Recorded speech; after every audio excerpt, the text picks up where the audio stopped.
Excuse me, Tabitha, there's a public comment. Okay, we are. If we could, oh, I guess ask. Mr. Hitchings, did you have a question? Just during the public comment section, I wanted to make a public comment on an item that was not on the agenda. Okay. I think we're having a little technical difficulties. I don't think we've started yet, but we will announce that when it's ready. Yeah. Just hold on, please. Yeah. Just put me in the queue for that. Thank you. Okay, certainly.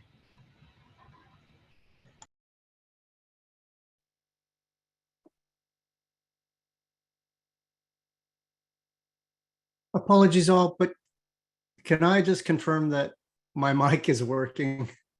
Thank you. Confirmed.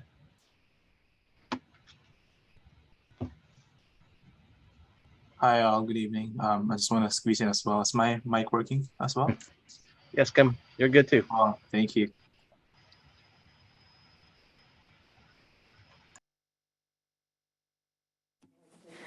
Good evening, everyone. Thank you for your patience as we work out some technical challenges. Welcome to the September 14th Utilities Advisory Commission meeting. We will take roll, starting with those coming in online. Commissioner Bowie. Present. Vice Chair Johnston. Present. Commissioner Scharf. Present. Commissioner Smith. Here. And in not chambers, but in the community room, Commissioner Metz. Present. And Commissioner Forcell. Here. And Chair Siegel. So we have all members here today. That's great to see everyone. Okay, and we have one more person to introduce. So Chair Siegel, if I could, please, I'd like to announce and pleasure to introduce Matt Zuka, who is going as our new AD for water, gas, wastewater engineering and operations. Matt came to us about 2 months ago. He's got extensive involvement in a full range of projects. I know, really. And 30 years of experience in managing water and wastewater, storm drains, street capital improvement programs, and water supply. He also is the board director for the Mid-Peninsula Water District since 2006. He's been the president on 4 different terms. So with that, I want to welcome Matt to our team. Welcome. It's fabulous to have you. Thank you so much. It's great to be here. Next, agenda review and revisions. And we are going to move the director's report from item 6 to after new business. So other than that, everything will go according to the agenda. So moving forward, are there any oral communications from the community not on a topic in the agenda? Yes. If anyone from the public would like to speak, please raise your hand or press *9 if you're on the telephone. I see one hand raised.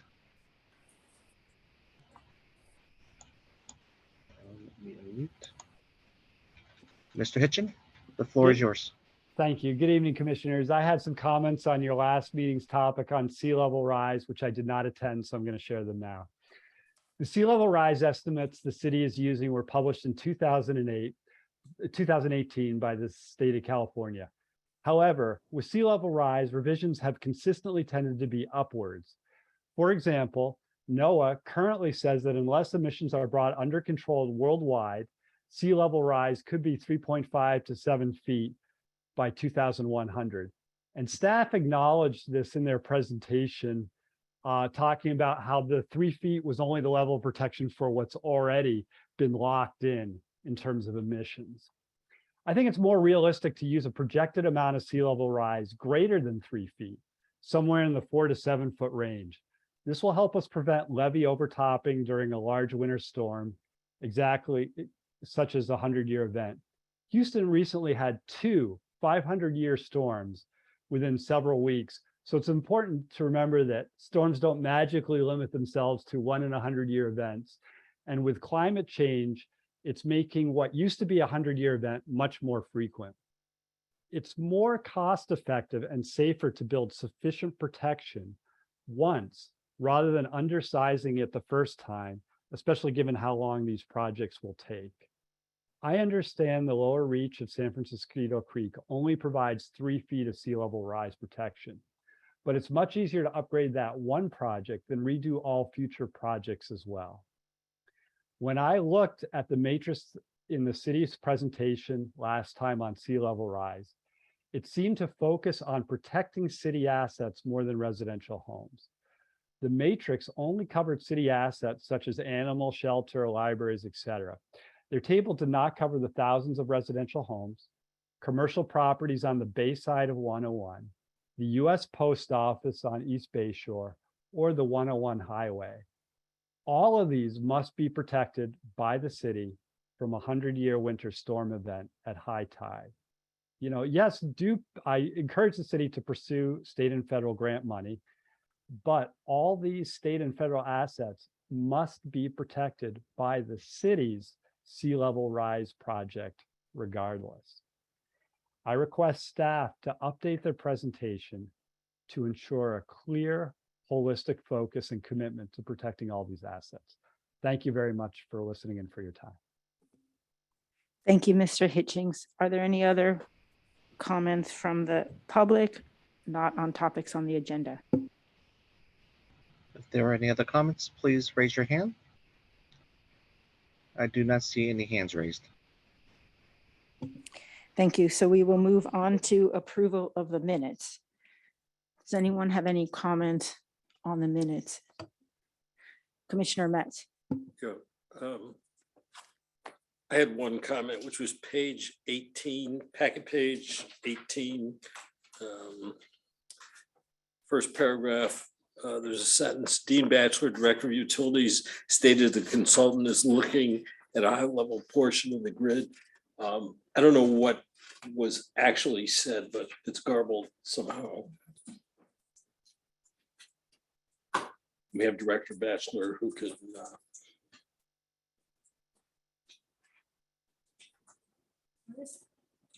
packet page 18.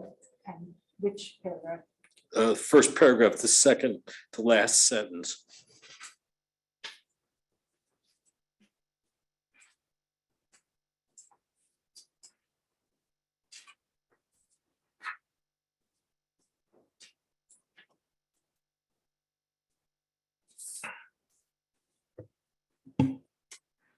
I think we can probably solve that offline if we're having trouble finding the correct language. That's not bad. Yeah, okay. Are there any other, okay, Commissioner Vice Chair Johnston? Yeah, one correction on it's packet page 17. At the very end of the paragraph at the top of the page, it talks about make a temporary adjustment to allow visual attendance during COVID. I assume that should be virtual.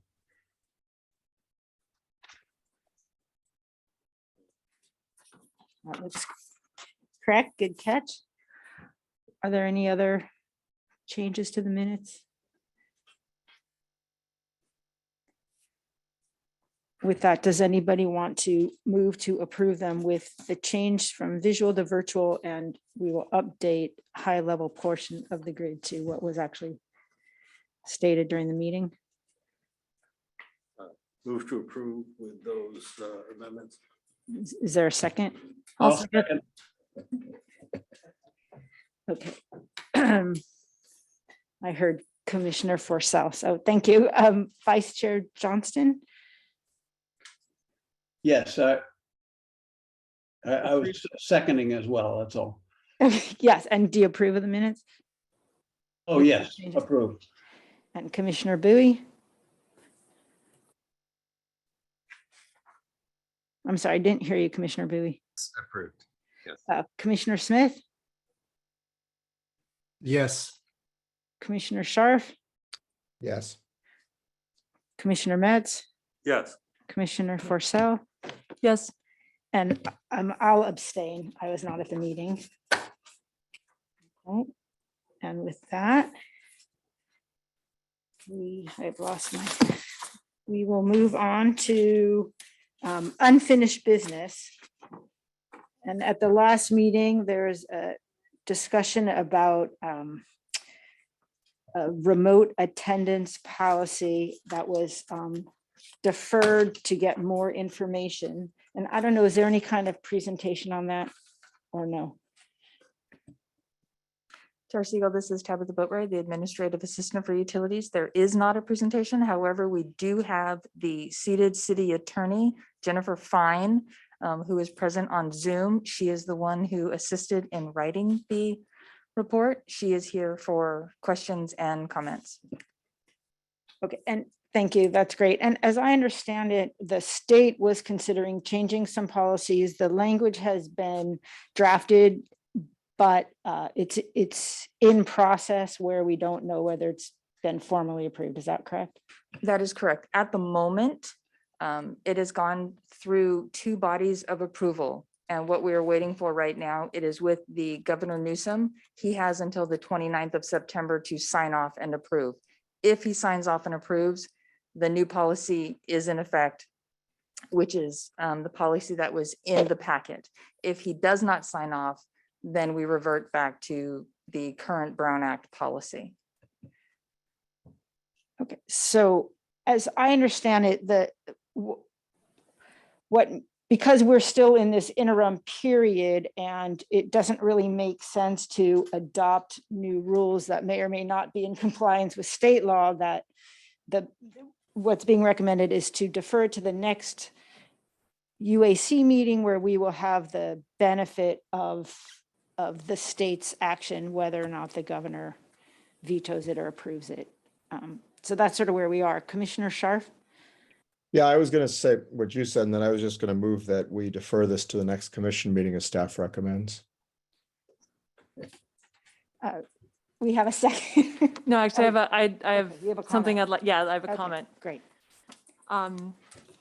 Which is, so that when this came up at our August meeting, I think there was a lot of confusion about what the UAC could and could not weigh in on and put in our policy. And so I just want to request for October that there be a staff report that makes super clear what are we discussing? Like, what does the UAC get to decide about, if anything, and what is not, and what is just state law. That's just the request. I think that would be quite helpful. Ms. Fine, would you like to chime in? No, this all makes sense to me. In the next staff report, I'll make sure to clarify what's specified in the Brown Act and what is up for the UAC's discussion. Thank you. That would be quite helpful. Are there any other questions or comments? Shall I have someone move that we defer this? Well, I'll second Commissioner Scharf's motion. Okay, great. Commissioner Forcell, I vote yes. Commissioner Metz, Yes. Commissioner Bowie, Yes. Commissioner Scharf, Yes. Vice Chair Johnston, Yes, Commissioner Smith, Yes. and I also vote yes. So great. We will have a conversation next commission with the benefit of California law and some insight from our capable lawyers here as well. So thank you. Next. Okay, now we are on to new business. And the first order of business is the resolution we've seen every month for quite a while now, authorizing the use of teleconferencing for our meetings while we have a COVID state of emergency. Does anyone have any comments or questions? Okay, would anybody like to move to adopt the resolution? I'll move to adopt the resolution. Great. And a second? Second. Thank you. Okay. Vice Chair Johnston, Yes. Thank you very much. Commissioner Bowie, Yes. Commissioner Scharf, Yes. and Commissioner Smith, Yes. Commissioner Forcell, Yes. and Commissioner Metz. Yes. And I also vote yes. Next, we'll move on to the cross-border verification projects discussion. And do we, I think we have a presentation for that.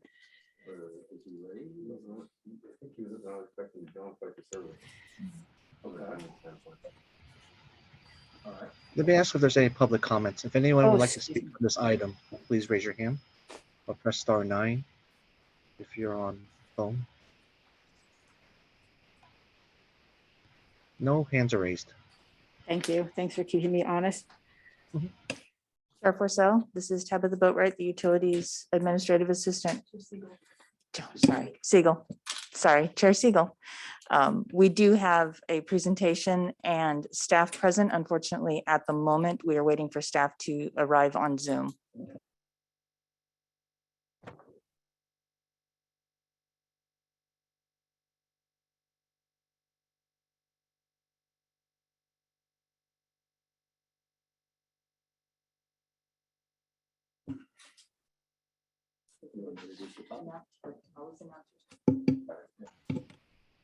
Good evening, Commissioners. So the topic tonight is going to be an update on the status of the Crossboard program. I believe you have a relatively brief staff report in your packet that kind of describes and provides an update as to the status, and staff are available on Zoom to answer any questions that you might have. There's no presentation tonight. This is more of an informal conversation to answer any questions that you have about the program itself. And with that, I'll turn it back over.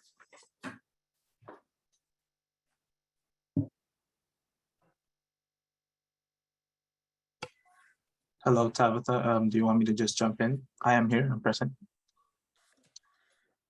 Yes, Kim, if you can go ahead and announce your name and then go ahead and start. Sounds good. Thank you. Hi, good evening, everyone. My name is Kim Darabasai. I am the representative for WGW Engineering for the informational update on utilities cross-border verification projects. To start, I'll give a quick background on what cross-border is for everyone's information. So cross-border is the intentional drilling of a new pipeline through an existing underground pipeline using trenchless drilling method or horizontal drilling method. Cross-border between sewer laterals and gas laterals are rare, but could happen, which is what we have with the city. This poses a potential threat during sewer line cleaning or plumbing work. So where we're at with the projects for the city is we have 3 phases.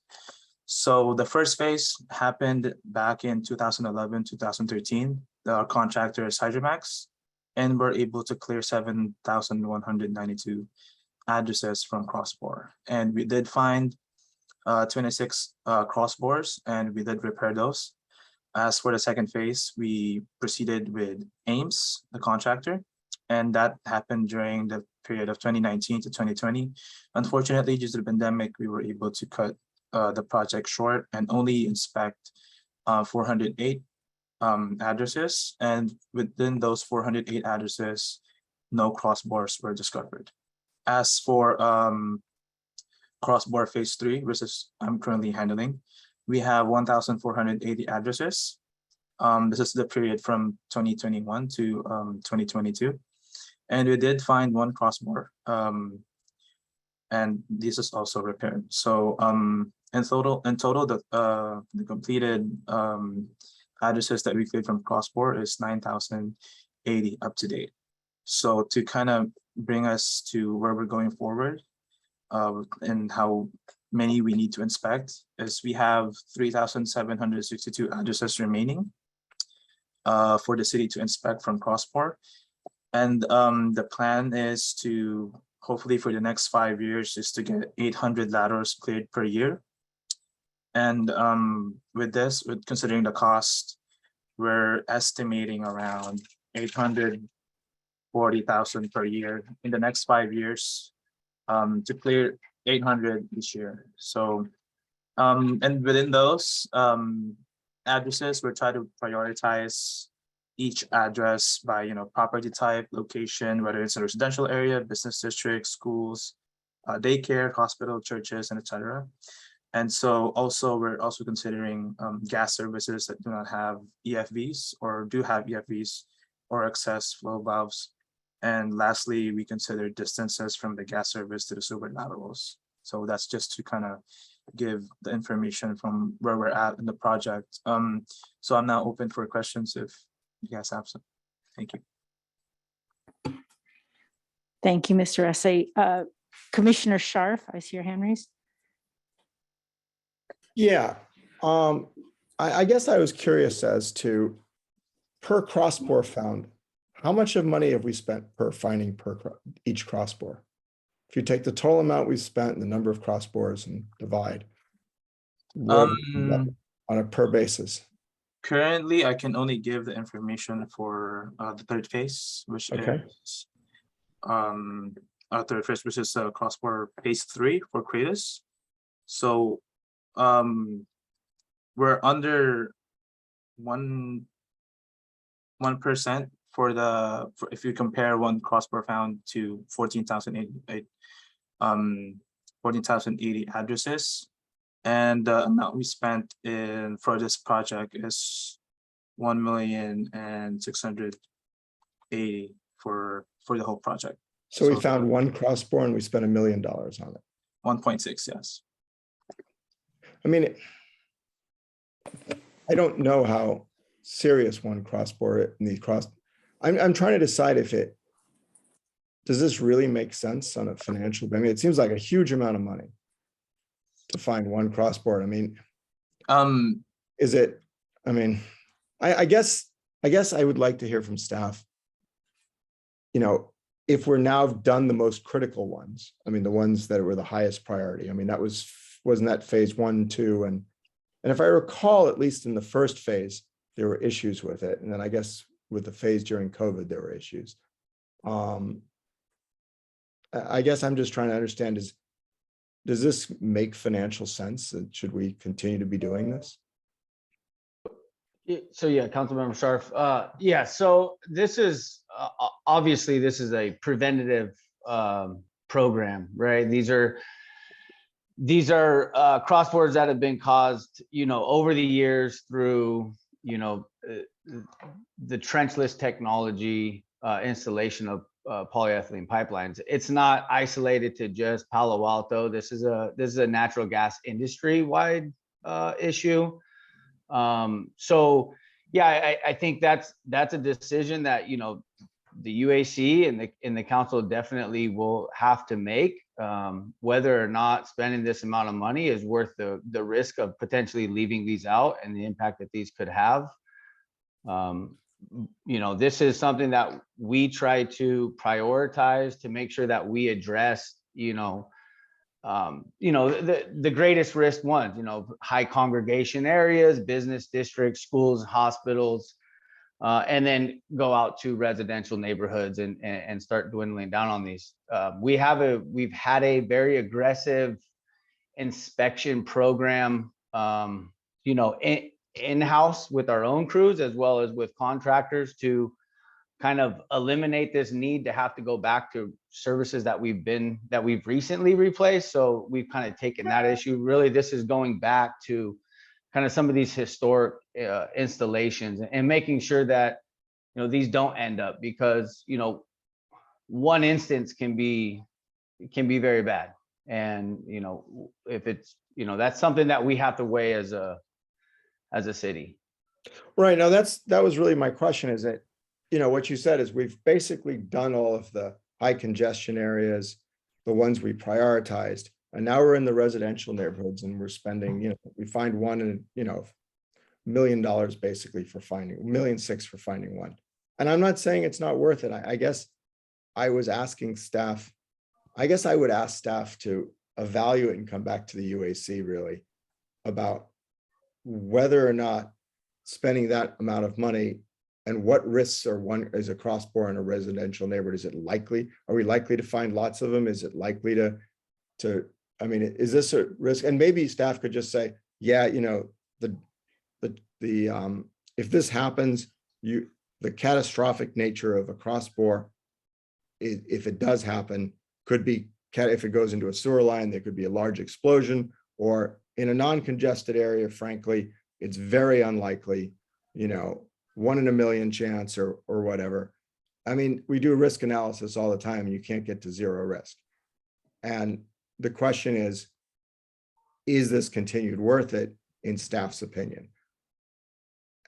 That's really what I'm looking for. I'm looking for an analysis of the risk and saying, yeah, we definitely should be doing this, or, you know, it's a lot of money and it's a really low risk that this could possibly occur. Yeah, I mean, we understand that. I mean,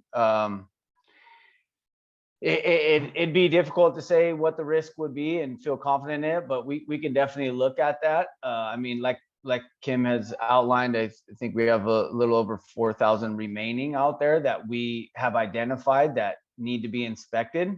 And, you know, you're right. I mean, if there's one out there, it could be a very catastrophic event with as much as a house exploding, or even, you know, potentially harming a family in it, and the surrounding neighborhood. So, you know, that is the risk, that is the inherent risk in the industry. And that's, you know, again, like I said, that's not just in Palo Alto, that's industry wide. There's been many instances where crossboards have done that exact thing.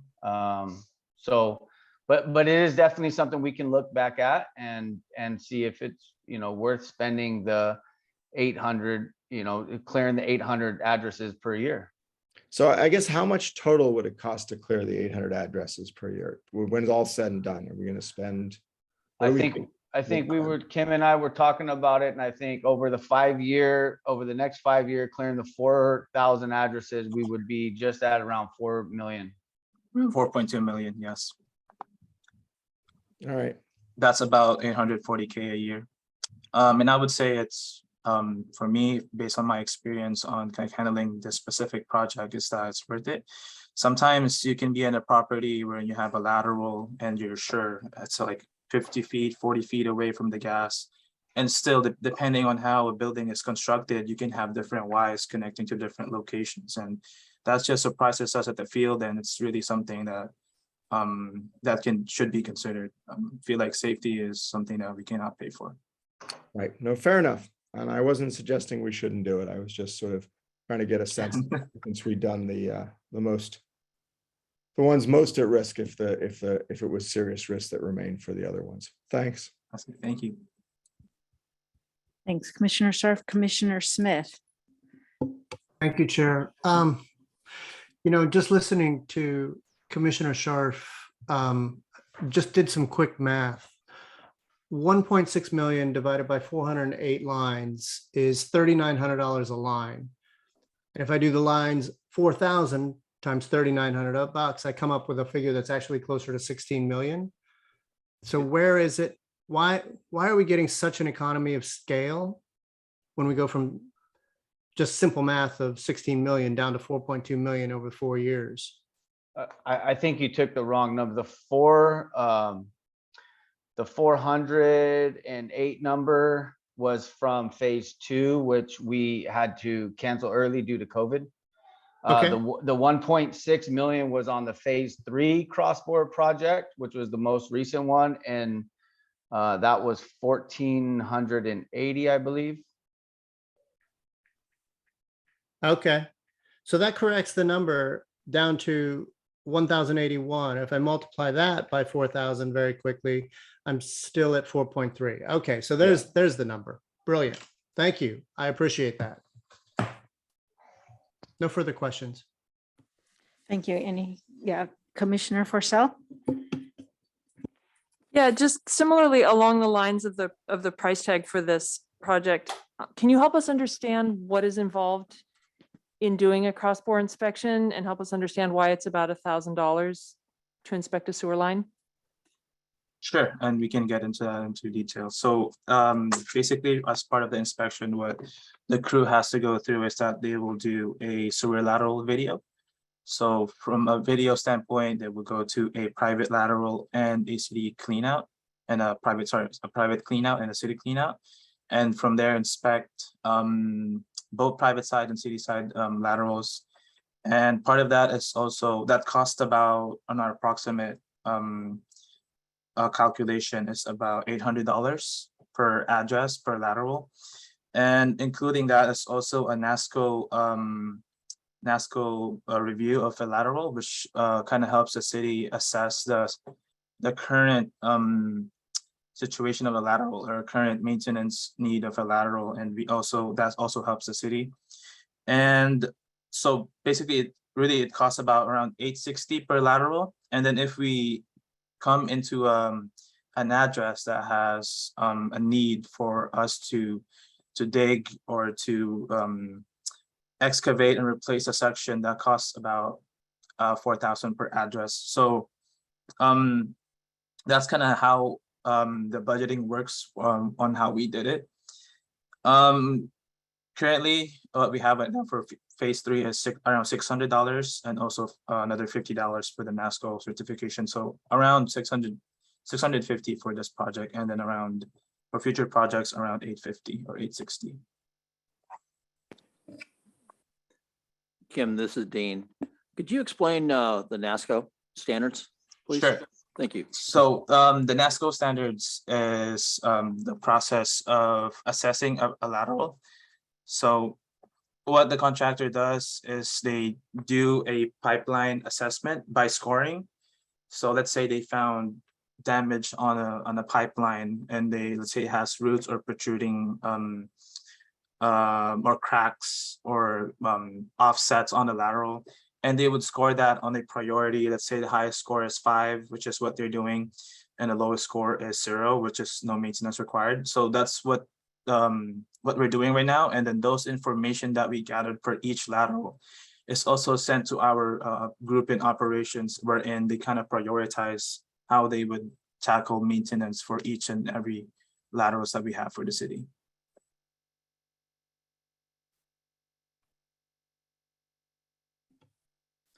Any other commissioner comments, questions?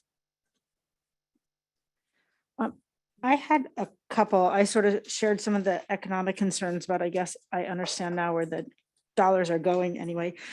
I'm wondering, the sewer lines and the gas lines that are being inspected, are they the city side, the property owner side, or can it be both?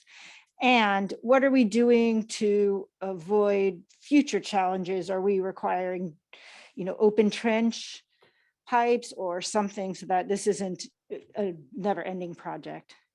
Thank you for that question. So for our project for Crossboard, we are doing both inspections for both private side and city side laterals. So what the information that I have is that from before 2001, our contractors did not include a crossbore inspection from their trenchless method installation for PE gas lines. So all of those before 2001 by a contractor needs to be inspected.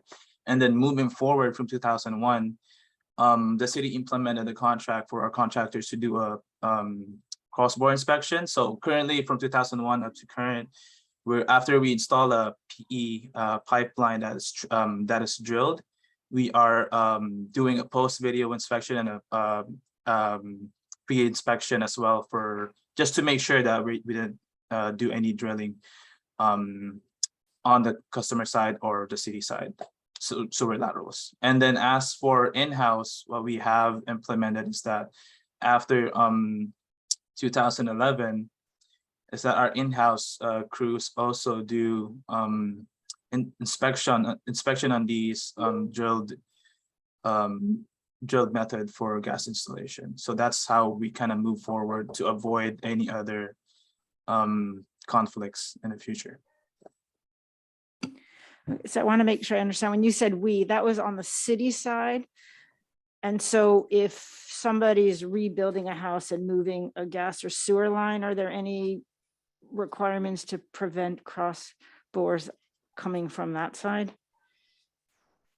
So for example, that a new property, or let's say a gas meter is being relocated and we're required to install a new pipeline for the gas for installation, then what we'll have to do is after the installation, then we'll inspect the private side sewer lateral to make sure that we're safe from any potential crossbore. So, I mean, I guess that's great from a safety side, but and maybe I don't understand how this works, but it seems to me that that might make more sense to require on the front end. So it's not, first of all, second round of inspection, and also that the cost is being borne by the right party. So if I may, Chair Siegel, so what Kim is trying to explain is that, so as our own crews, our internal crews, we drill services as well as our contractors. So all the CIP projects that we do for a gas main, we actually put in new services. So what they do is they actually run a camera. They will drill the line first, and then before they integrate any gas into that service, no matter if it's a contractor or our own crews, they actually have to inspect it and run this camera through the sewer line. Because remember, now sewer line's already kind of in place. It's the gas line that we're seeing that's where those cross bores are being at. So that camera goes all the way past or up to the foundation of the home. We have to get at least up to where the gas meter is. You know, most of the gas meters on the side of the homes or in the front of the homes. So we have to at least get to that point that where that riser comes up from the gas main, that we have to at least get that far. So we're actually looking from the private side, which is the homeowner side, as well as our side, to make sure that when we drill or the contractor drills, that line is clear. So now, as Kim was mentioning earlier, that's the prevented piece that we put in place that we no longer ever have to go back and do this again. So in the future, we'll continue to camera both sides, our side as well as this customer side. And there's no charge to the customer because that's part of that cost that they have to cost for the lateral that's being installed to the home. Okay, that makes sense. And I guess it's because that makes more sense than doing open trench installation. Yeah, because sometimes, you know, maybe the gas line is, say, on the right-hand side of the home. We'll just say the right-hand side, but maybe they're going to do some additional work on the left-hand side, and maybe that's the driveway side. So now if we were going to do open trench, we would have to then rip open their side, you know, their concrete driveway, or maybe there's some extensive landscaping that we would have to go through, and then we would rip all that up, and then it would be our responsibility to replace that portion. So that's why we pretty much use the trenchless method of actually boring down below the ground level. And you can take a little square out and actually bring the head of the drilling areas right up to the side of the home. So that it's preferred for us. Great, thanks. Any other thoughts, questions? Thank you, Mr. Rasse.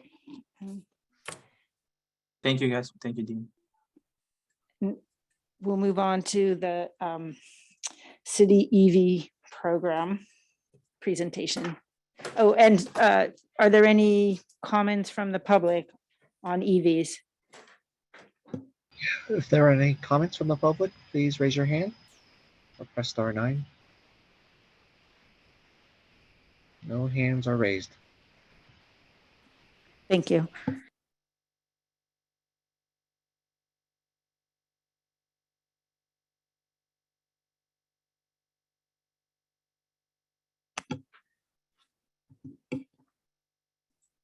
I think we have a presentation for this.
So good evening, commissioners. My name is Jonathan Abendschein. I'm an assistant director with the Utilities Department.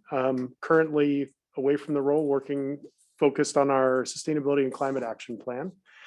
And I have with me tonight Hiromi Kelty, a sustainability program administrator with the utilities, who is our EV programs expert. And we're here tonight to talk to you about, oh, excuse me.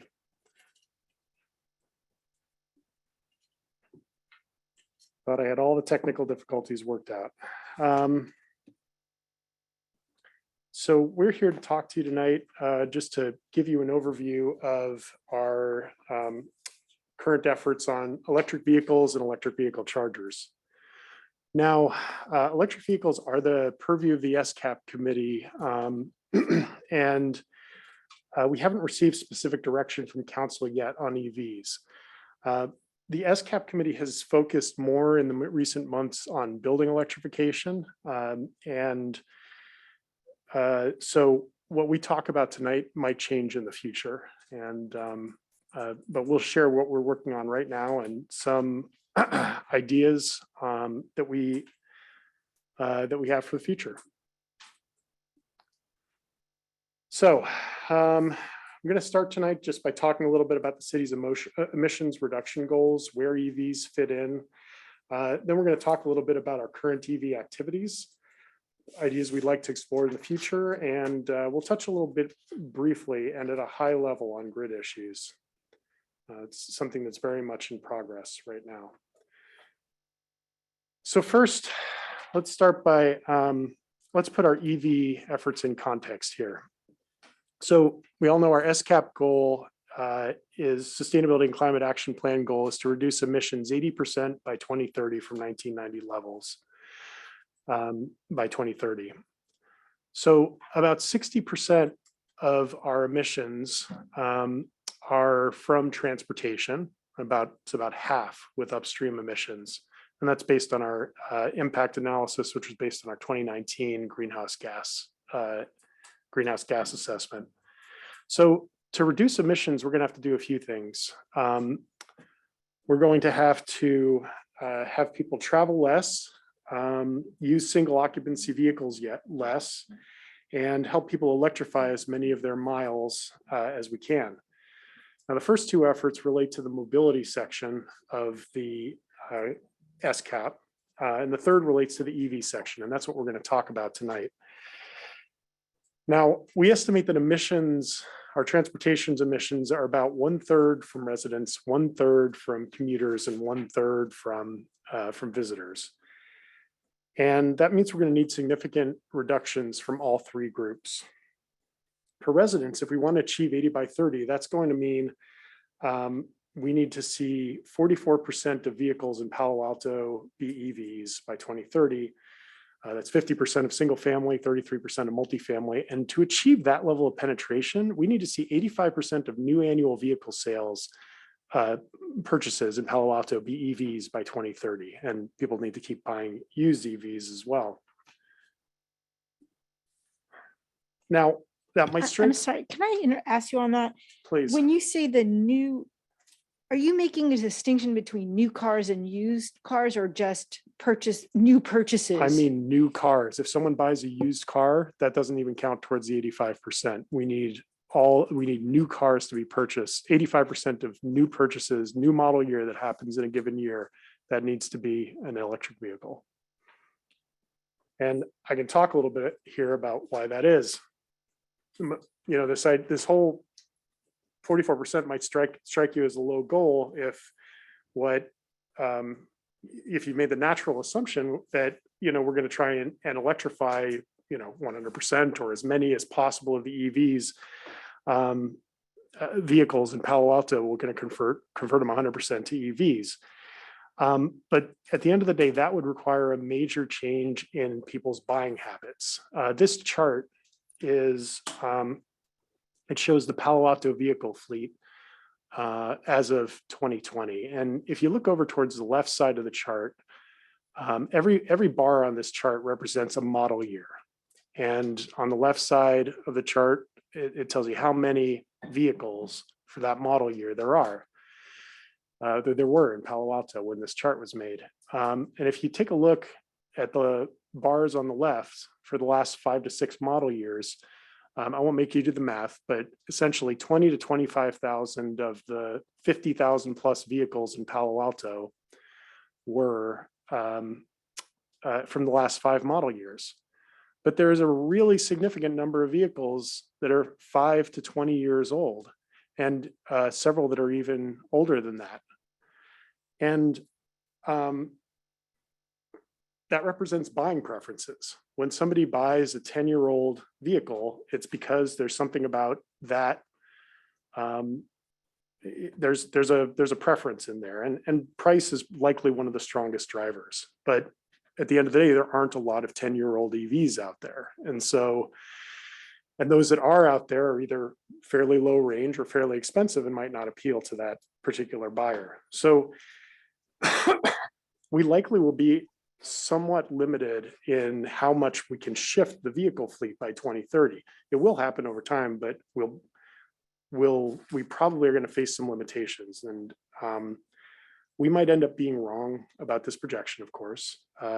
Jonathan, I'm just a little confused. Is this chart showing purchases for, that's the range of the purchases when this was done, or are those? No, this is DMV data saying how many cars are in Palo Alto, what model years they are, and how many there are from each model year. So it may not reflect preferences to buy a used car. I mean, I'll just take myself.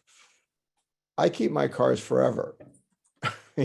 So it may just keep a reflection if you just keep the cars as opposed to buying them. Sure. Right? So it's not necessarily a preference for it. It's just inertia, and people just keep some people just keep their cars for 10 years. Sure. And I think it maybe a broader way to say it would be buying and ownership preferences. So these vehicles that are kept for 10 or 15 years are also not going to be electric vehicles necessarily. Right. No, I mean, I totally agree. Do we know how many cars in the Palo Alto fleet turns over every year? Like how many new to the owner vehicles? So in other words, new model year, old model year. Yeah. Happen every year? Those statistics I don't actually have in my fingertips. If we want to dig into this particular dynamic, I'm trying to give a little background, but if we're going to dig into this particular dynamic, I'd probably have to pull some additional statistics. Yeah, I don't want to.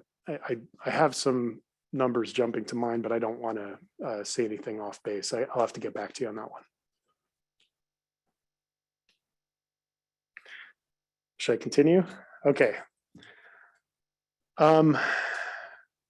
Continuing on, this slide shows the emissions reductions we were targeting in the SCAP impact analysis that we delivered last year. And the point here is not to focus on the specific reduction numbers, but more to just the insight that I'm trying to get across here is that we have a lot more influence over residential EV adoption than we do over commuters, and we have more influence over commuters than we do over visitors. And it's just worth keeping that in mind when we think about electric vehicle policies. And it is another challenge for us in the transportation area.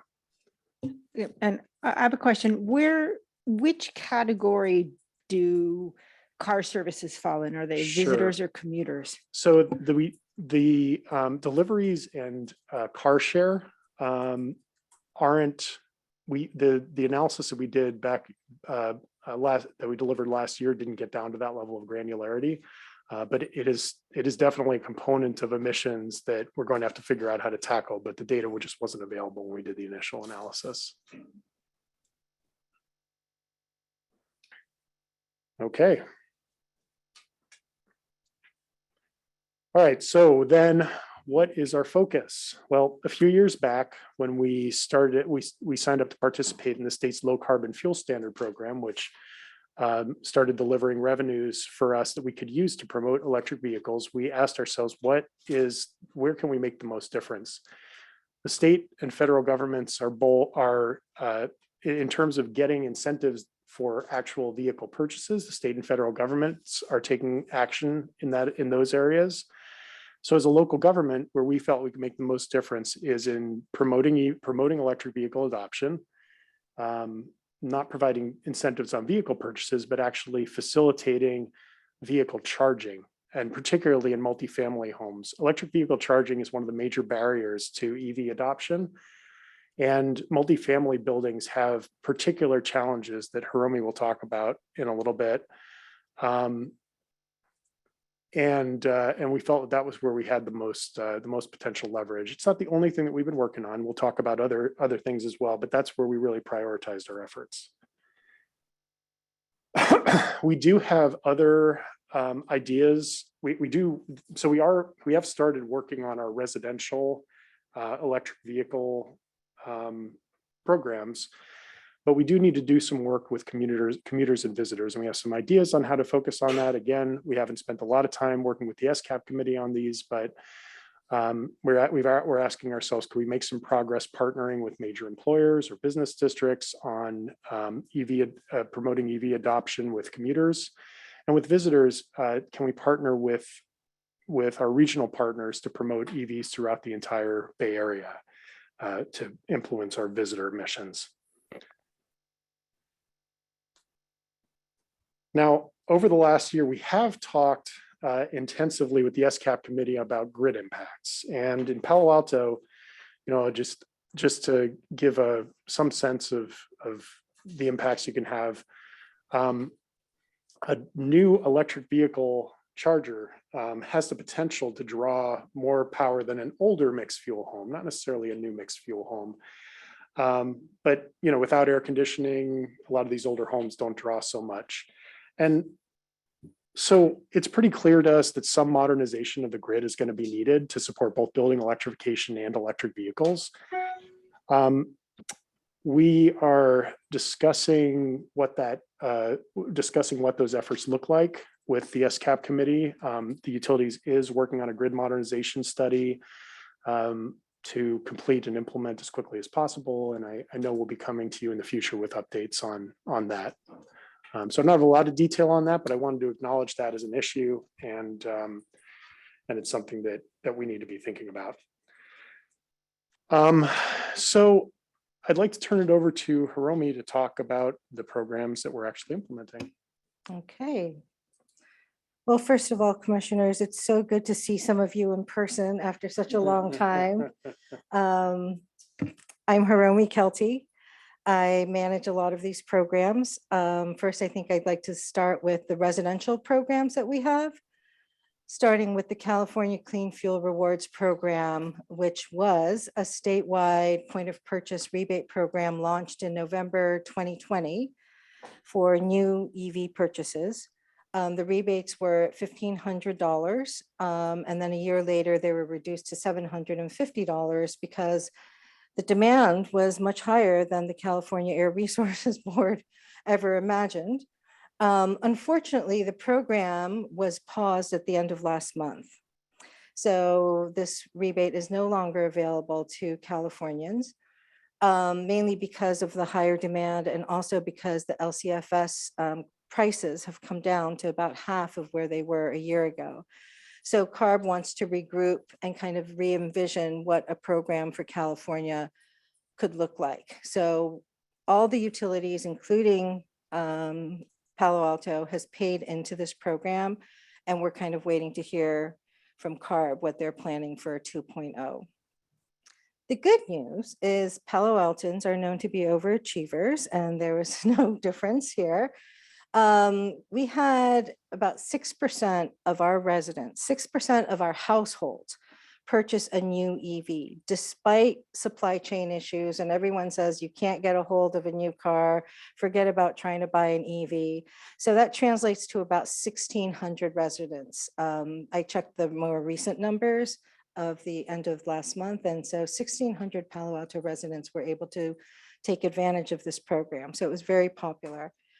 As for marketing, education, and outreach, we took the opportunity during COVID to issue an RFP through NCPA to magnify what we could do. Because as one small utility, we can't do a lot, but working with all of our NCPA partners, we put out this RFP and contracted with 8 organizations to offer various electrification and EV related education and outreach. We're contracted with 3 of those companies. This year so far, we have offered 21 different events, including workshops. We've attended 2 other events. So that's 23 events that we've been out there doing, because we identified that the #1 thing that we need to do is raise awareness and help answer our customers' questions, help them navigate all of the different incentives out there. So our classes range from EV 101 classes, which really talks a lot about e-bikes. We really changed our tune and trying to get people to understand that they don't necessarily have to drive. There are so many incentives out there, especially for lower income customers. So we offer a Spanish and English bilingual financial incentives clinic, 3 of them throughout the year, including one-on-one casework if someone's interested, to help them navigate all the incentives available to them to buy an EV significantly cheaper than the manufacturer list price. We also hosted our first e-bike test ride event, which was a lot of fun and something that we look to do more of. We also do a lot of these EV expos. Some of you may have actually attended, like our MSC open house or the May Fet parade. We're doing 9 of those throughout the year, and they've been very well attended.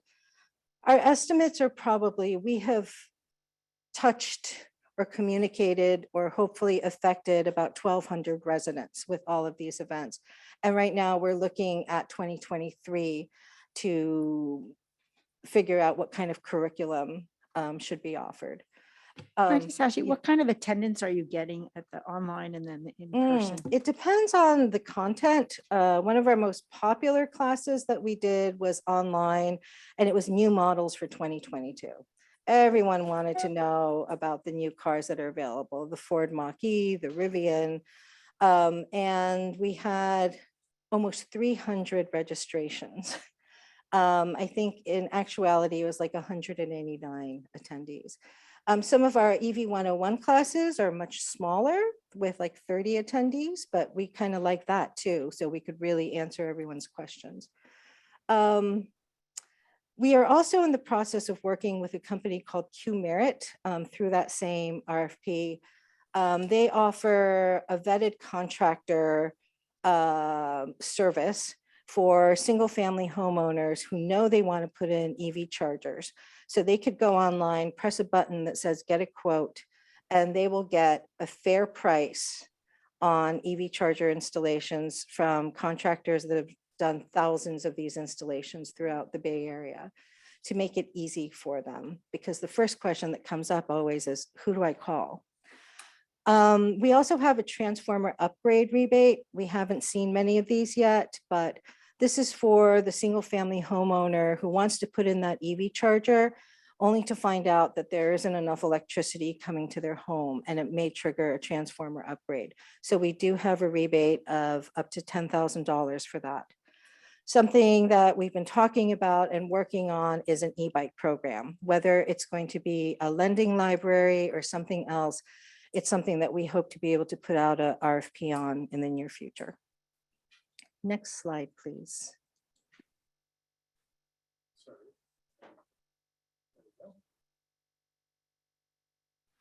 Now, multifamily residences. You know, from the very beginning, we've really focused on charging access for our multifamily residents. Study after study shows that EVs, the total cost of the savings of owning an EV over the life of the vehicle are much more bigger than owning and driving a gas vehicle. One of the #1 reasons why people love their EVs is the convenience of being able to just plug in at home. Unfortunately, for our multifamily households, that is not the case. We estimate only about 1% of multifamily properties in Palo Alto currently have EV charging. available to their customers or to their tenants. And one of the big hurdles with this, as we visit site after site after site, is that our building stock, the multifamily building stock, tends to be older in Palo Alto, which means there's a lot of electrical work that needs to happen to be able to bring EV chargers to these properties. This gave birth to our EV charging charger technical assistance program, which we call EV TAP. This was a first of its kind type of program, kind of end-to-end service for our customer, where we do everything from site walks and take a look at all the electrical that's happening at the property, doing load calcs for them, working with CPAU engineers to look at the loading on the transformer, and putting together designs, kind of a low end and a high end design plan for them. The low end being, you know, what can you do right now with the electricity that you currently have, versus the high end of you could put in this many if there were a transformer upgrade. And then not only that, we help them find all the incentives. We help them with their permit applications. So this is a program that we launched right before COVID. And the funding source for it is LCFS again. We currently have about $8.8 million available for 90 to 100 sites over the next 3 years. And our goal is to expand charging access to 10% of multifamily households by 2025. Next slide, please. May I interrupt for a moment, Yes. Chair Siegel? I'm so Yeah. sorry, Ms. Kelty. You know, last night at Policy and Services, we were talking about a potential rental survey. And in the fourth category, there was like services available. Have you all chatted with the planning department about what might be on that survey? Because one of the big problems we have is not knowing where it's available, or even so. Have you guys connected with them about that? We have been working with planning quite a bit on the permitting side of things, but I do not know about that. So it's survey. Rebecca Atkinson. Yes, Yeah. yes. So if it just occurs to me that you just might want to, staff might want to put their heads together on this. Pardon me for jumping in, but I think this would be an opportunity in the event that the rent survey goes forward, to really identify the presence and then the absence in a way that would be much easier for you all to find. Okay, thanks. Sounds really Pardon me promising. for the interruption. I will connect with Rebecca on that. Thank you. Next slide, please. So for multifamily residents, we have our EV TAP program, the technical assistance, as well as the EV charging rebate program. And we currently have over 100 properties enrolled. These are multifamily properties. And if everyone puts in those EV chargers like they're hoping, this could affect over 4,000 multifamily units, or 38% of multifamily households. So we're really excited about that. 58 of these sites are currently in the kind of site evaluation and design phase. 27 of those sites have decided they wanted to, 27 sites have already decided they do want to go forward with this, and they're in the process of getting contractor bids, which our program also helps them with. And 14 sites are getting all the paperwork ready to submit their permits. We've had 9 sites submit permits, and most of them have not been issued yet. Getting a permit takes quite a while and a lot of back and forth. However, I'm excited to announce that last week, Stanford Hospital got their first permit for one of their 8 sites that they would like to install at. Like Jonathan said, we really need to think about not just residents, but visitors and commuters. Stanford Hospital is a site that affects all 3 of that. So they're one of our key accounts, as well as a customer really eager to get a move on with EV charging installations. Can I jump in real Yeah. quick? Hiromi, how many units can you remind me how many units for the active, for the 58 that are really actively participating in the program and moving forward? If I remember right, it was something in the ballpark of 1,400 units worth of multifamily buildings. I have that number in my analysis, but I don't have it with me right now. I remember it being around Yeah. 1,400, Yeah. and while, you know, obviously the EV chargers that go in wouldn't, you know, suffice if 100% of those 1,400 units actually bought an EV. I mean, that is 1,400 households that now have access to EV charging and can choose to buy. Just one other thing that I wanted to mention here, we're going to come later in the presentation to a discussion of, I'm realizing that when we talk about the Stanford healthcare example, which we're very proud of, we actually haven't introduced to you yet the fact that this program can also be used by nonprofits. Oh, nonprofits, yes, that So we'll is a talk separate about that in a slide, little sorry. bit, but we're also Yes. excited about the nonprofit Yep. participation as well. Thank you. And, you know, we have completed 6 projects so far. It's only 13 level 2 ports, but the level 2 ports need to be shared. That's one of the criteria of our programs. And they are serving over 300 households. I also want to say that, you know, level 1, just using a 120 volt outlet is also part of our program. And those do not necessarily need to be shared, but the level 2 has to be shared. Next slide, please. Can I ask you, if it's just a level 1, what does that entail in a multi-unit house? So an example, a permit was submitted this week for 101 Alma, the large condominium complex by the train tracks. They are hoping to install 100 level 1 chargers. So a level 1 charger for every parking space. So every customer there or every resident there can get 40 to 50 miles of range by parking and plugging in. It takes very little load. It sounds like a lot of outlets, but they're all 120 volt outlets. Now that the permits have just been submitted, it doesn't mean that that's the final on that, but that is an example of what you could do with the level 1. We just visited another property, similar situation of putting in a lot of level 1s and maybe a couple of level 2s that can be shared by anyone that needs to get a quick charge. And I think it's a great question. I think it's also important just to remember that, you know, it's not just electric vehicles that can be served here, right? Yes. Plug-in hybrid electric vehicles, 40 to 50 miles goes a long way, Yep. you know, and e-bikes as well. Next slide, please. So our marketing strategy, we have over 800 multifamily properties in Palo Alto, and our strategy has been to focus on the largest because we want to have the highest impact on the sites we're working with. So we're really focused on the buildings that have 100 plus units and 50 plus units. Another priority has always been affordable housing. Palo Alto has 1,600 below market rate units at 35 sites.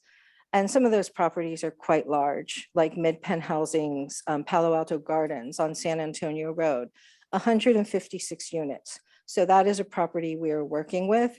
I think they're pretty excited, but you know, we've been talking to them for 2.5 years. I was just thinking about that today. It's, you know, it's long. And now we're finally working on agreements. But you know, that is also another site that we're really excited about. I'm sorry to keep interrupting, but what are you finding are the roadblocks or the challenges that are causing a long delay? You know, I think it's one of those, if you build it, will they come? That kind of push and pull. I think, you know, a lot of property owners have gotten from, well, I really don't want to do this if I don't have to, oh, wow, some of our customers are really asking for this, so we might have to add it as an amenity. For lower income properties is, will they really get an EV if we have EV chargers? And then I think now the shift is happening where it's not a matter of will it happen, it's a matter of when. So let's get on. Let's get on with this. So there's definitely been a shift over the last few years. And you know, one thing I want to point out here is that most low-income Palo Alto families do not necessarily live in affordable housing. You know, when we did an analysis, I think 23% of the households living in multifamily, family of four, have an income level of under $104,000.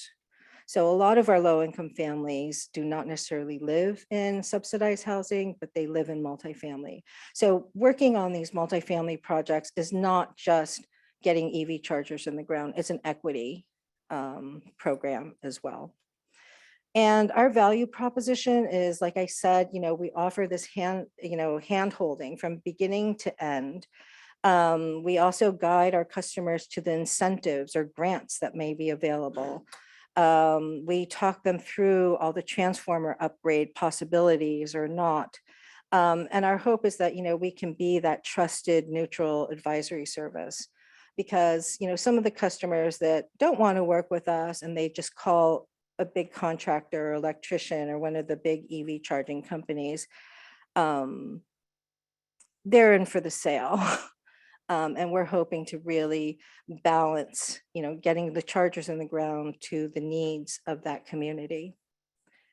Next page, please.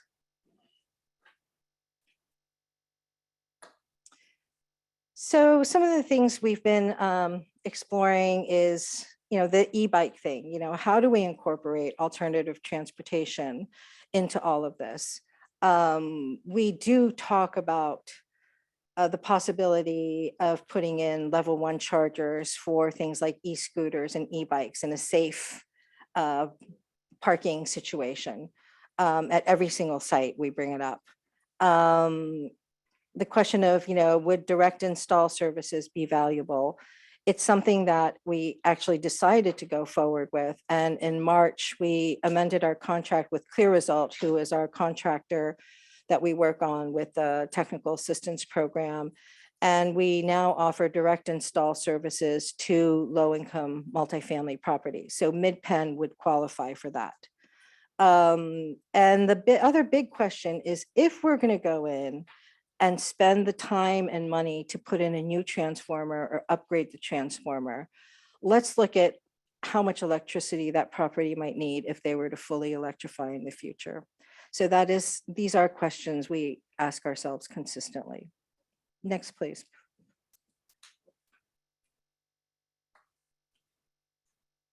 So for non-residential, which is where Stanford Hospital would fit in, we've focused mainly on nonprofits. We offer them incentives of up to $80,000.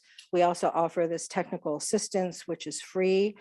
As for the larger, you know, not just larger, but for-profit facilities, all commercial customers actually qualify for the California electric vehicle infrastructure project, where we put in $1 million of our LCFS funds, and the CEC matched it with $1 million.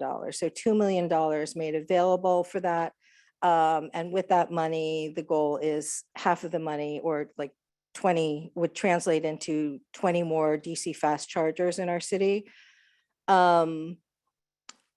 We have 41 projects that are in progress. You could see the numbers of EV chargers that will hopefully translate into. We've completed 8 projects, and that's led to 79 new level 2 ports and 2, I wrote L2, but it's supposed to be L3 or DC fast chargers, which are located at 4 schools and 4 nonprofits in town. Next slide, please. Oh, do you want to? Sure, I can speak to this. So we've talked a little bit about what we're exploring when it comes to expanding our multifamily programs. We also want to, we're also, as we've talked about, interested in focusing on how we promote EV access to low-income residents in Palo Alto. We talked a little bit about regional partnerships and promoting electric vehicles to commuters. and managing grid issues. So these are all areas that we want to be exploring in the future. We'll be talking with the SCAP committee and with you about that in the future. And that's it for us. Thank you. That was helpful.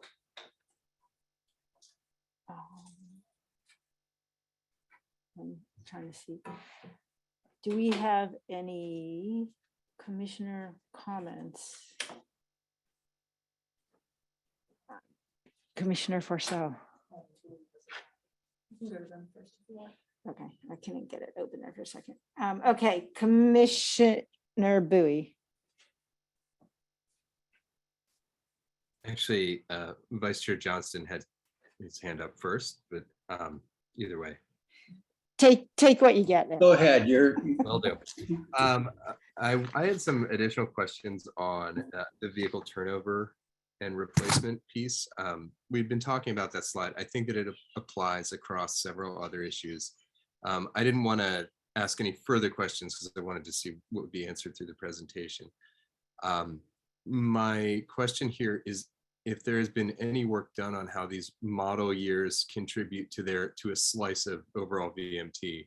I would presume that like the vehicles older than 1975 are not contributing a relative share to vehicle miles traveled to what's shown here, despite their, how many are in the bar. So that's sort of the first question. And then within that as well, the use, the kind of behaviors of why those vehicles are contributing. I really commend the effort at multifamily. I live in a multifamily housing myself and understand very clearly the issues with charging that's there. So I see that access and equity issue, but also wonder about how vehicles are being used based on low and middle income usage and where they fall in with these vehicle mile years or with these vehicle years. Just thinking mainly about whether there are opportunities for targeted programs around vehicle use. Another commissioner mentioned around rideshare and delivery. I would assume that that usage might be higher mileage overall. And so maybe some of these programs are complementary with one another. So the question to kind of follow off of this is whether there's been any thought on these model years and their specific contributions to vehicle miles traveled. I think the questions you're asking about how vehicles are used and how different types of vehicles contribute to overall emissions is something we're very interested in as well. The data is somewhat limited on how vehicles are used. We're starting to get access to more types of trip data, but the level of granularity that we're talking about here is probably still a little bit beyond our grasp. We keep looking for new ways to get data and use data. I will say though that one of the things we recognize in the analysis is that we want to reduce vehicle miles traveled, and we want to reduce vehicle miles traveled in industrial in cars that use gasoline. And what that means is not necessarily that every car has to be converted to an electric vehicle. If you have if you have a family with two cars, for example, and one's an electric vehicle and the other is not, well, you want to encourage that family to use the electric vehicle as much as they possibly can and minimize the use of the second vehicle. And you can achieve a lot of benefit that way without having to convert every single vehicle in the fleet. So I think we're trying to keep in mind we want to increase electric miles traveled as a share of total miles traveled, and the equipment is not the only way to do that. Okay, I think I understand. Yeah, creating behavioral change among families and opportunities. That's a route to increasing the electric vehicles mile traveled. Yeah. Thank you for that. The next question, if I can still hold the floor, is looking at the programs that are being funded by LCFS and what you said about the program sort of having achieved many of its goals and looking at some changes in the way revenue is generated within it. Is there a foreseeable issue with how we fund programs that have been dependent upon LCFS in the past? The issues that low carbon fuel standard funds are by nature limited, and we're unlikely to be able to accumulate enough funds to be able to provide these charger services to all the multifamily buildings in Palo Alto. So that means we need to innovate on how we finance these projects. We've done some interesting financial modeling as part of some of the building electrification programs we've been working on. And if we can apply some of those concepts and take advantage of some of the secondary benefits that electric vehicles provide to our electric utility, for example, we may be able to find more sustainable financing solutions. So a lot of work to be done there, but conceptually, that's what we're trying to achieve. And I think there's some good potential avenues for us to explore. Great, thank you. Vice Chair Johnston. Thank you, and thank you for the presentation. It's really interesting to see how we're doing on this. I've got two questions. First, the easy one on slide 12. I just didn't understand what direct installation services are. Direct install would be, doing the end-to-end service that is offered by our EV Technical Assistance Program. But instead of the customer going out and getting bids from 3 contractors, Clear Result, which is also a general contractor, acts as the contractor. And then Clear Result would hire subs to oversee the whole installation. Okay, so the city's a one-stop shop there. Yes, yes. Great, okay. The other question, it really goes back to I'm not sure what the slide number is, slide 4, I guess, the one we were just looking at. So we talked about the fact that this is kind of the distribution of model years registered in Palo Alto. And I assume we know what percentage of new registrations in Palo Alto are EVs. Do we know if that's currently running? Yes. Well, I'm sorry, you're asking for the specific number. It's in the ballpark of 25%, I believe. 25%. I'm in the right, yeah. Okay. I was looking into that this afternoon too. I mean, it's a little bit hard, but I think 25% is a safe number. Okay. And that presumably has been true for the last couple of years. Is it what's the trend? Surprisingly, the trend has been, it's dropped off. In a 2017 report said that it was 29%, and we're #1 in the country when it came to, it was, so we would be able to say 1 in 3 new vehicles in Palo Alto was an EV. That's not but our analysis recently was more like 25%. And to be honest, the DMV data has been a little bit all over the place. So I'm not sure if that is the most accurate number. My understanding too is that just new EV sales and new car sales generally have, have been affected by the pandemic, as we all know, with the supply chain issues. And so that may be affecting things as well. And it's startling, I guess, to me that what you have in the gray box here, that even if 100% of new car sales were EV starting today, we'd only get to 60 to 70%. So the real key, I guess, is to persuade owners of existing fossil fuel vehicles to trade them in for EVs. And so you've got to get people to trade them in at a higher rate than we are currently doing. And it sounds like that's the kind of program that would be more appropriate at the state level with incentives for EV adoption. And I don't know where that stands. I do want to say that, so like I said earlier, CARB is kind of reconsidering what a statewide EV incentive program may look like. But, we're all right now trying to figure out how the IRA or the Inflation Reduction Act is going to affect EVs. Now we're finally starting to see lists of which cars will most likely be eligible on January 1st, 2023. And so I imagine there will be funding coming from the federal government that'll really help incentivize the purchase of EVs.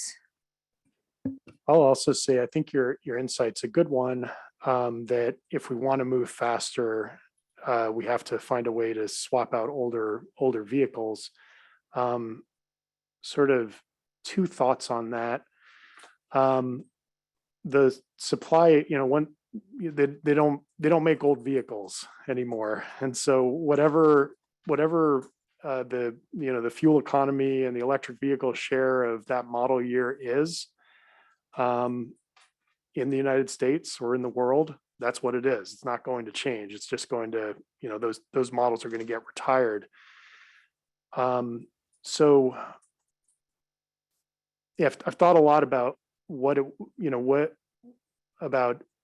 this idea of trying to get older vehicles to be swapped out for new vehicles, and I think the challenge is, are we just shuffling, these older vehicles with and getting the electric vehicles and plug-in hybrids that are in those older model years into Palo Alto.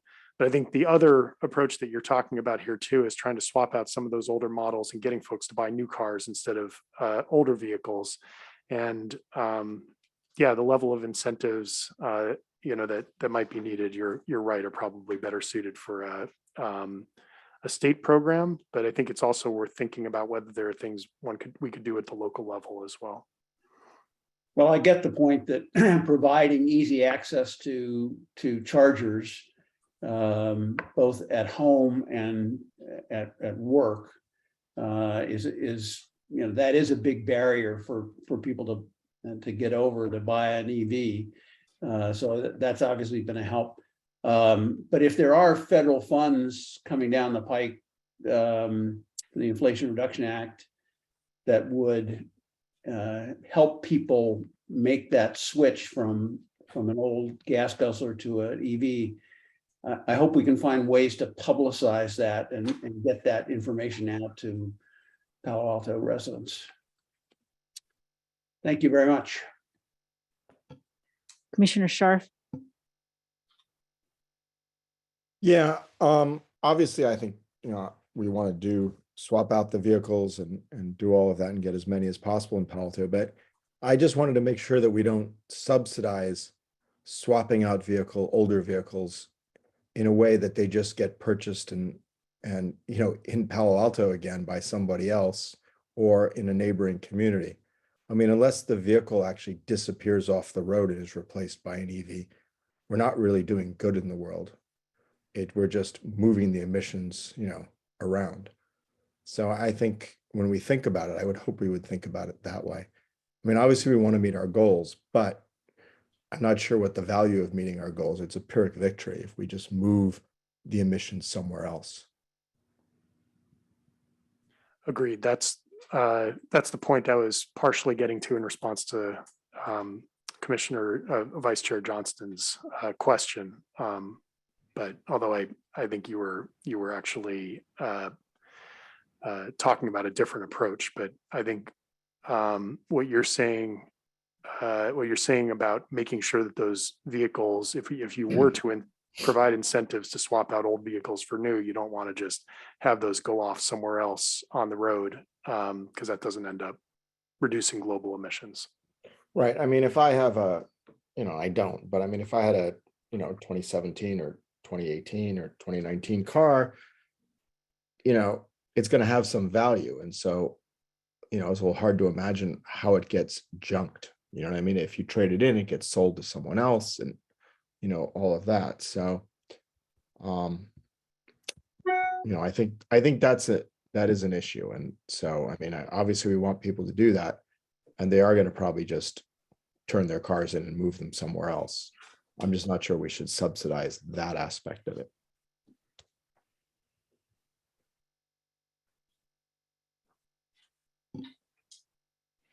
Commissioner Metz? Yes, well, first of all, thank you for this presentation, very important topic. I had one question, one comment.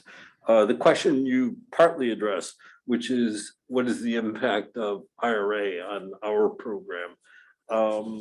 I was reading it the other day, and in addition to tax credits, there's assistance for low-income people. So it seems like, I mean, it's really transformationally different than the previous federal tax credit for EVs. So it could have really immense impact on what we're trying to do.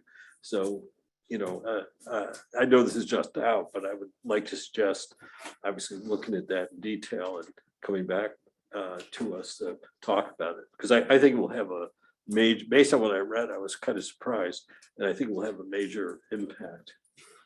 The one comment I had was on page 7, packet page 63, page 7 of the PowerPoint, which was, this is talking about grid impacts.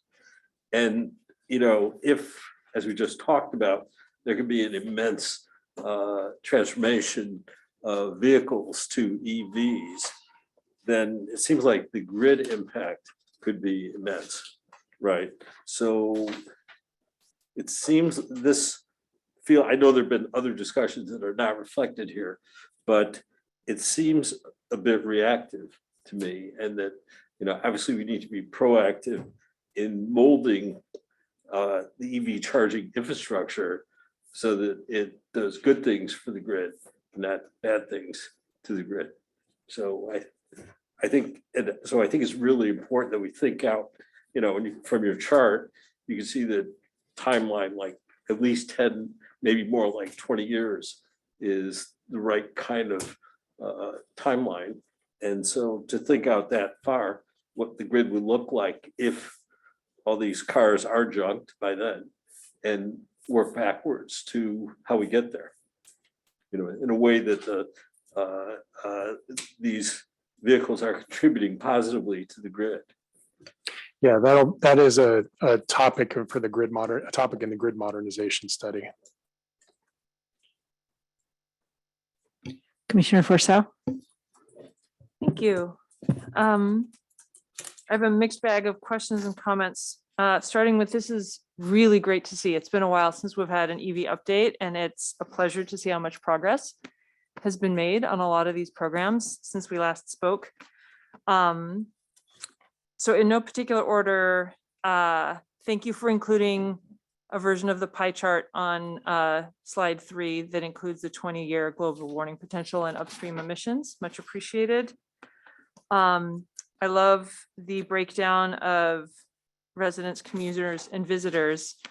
And I agree that focusing going forward on commuters and visitors as well holds a lot of potential, especially because they're more likely to be charging during the day when we have a lot of solar power, which is cleaner and cheaper. So I'm excited for any ideas that you have in that arena. I think business districts, for example, sounds great. Interesting to read about the widespread unpermitted installation. And I wonder if there is an educational component that could help there as well. Well, the great thing about this new service that we're working on configuring to get a quote is to use one of those vetted contractors who are trusted, who will offer a discounted price because of the bulk of installations in one area, less truck rolls. You have to get a permit. So to be able to use that service, hopefully it'll incentivize people to get permits. You might not know the answer to this question. I don't know if people aren't getting a permit because they don't know they need one, or if they're deliberately avoiding it. My understanding is it's a combination. I don't think people are purposely avoiding it. I think gas water heaters is a classic example where many were never permitted. Especially if they already had one, they feel like they just call the plumber, swap it out. Similarly, I think with EV chargers, 240-volt outlet, if you have an electrician, you call them, say, hey, can you put in a 240-volt outlet? And you're done. And I don't think people necessarily realize that they needed to get a permit. Yeah, so it, maybe there's an educational Yes. effort that could be made Yes. there, and also in the contracting community.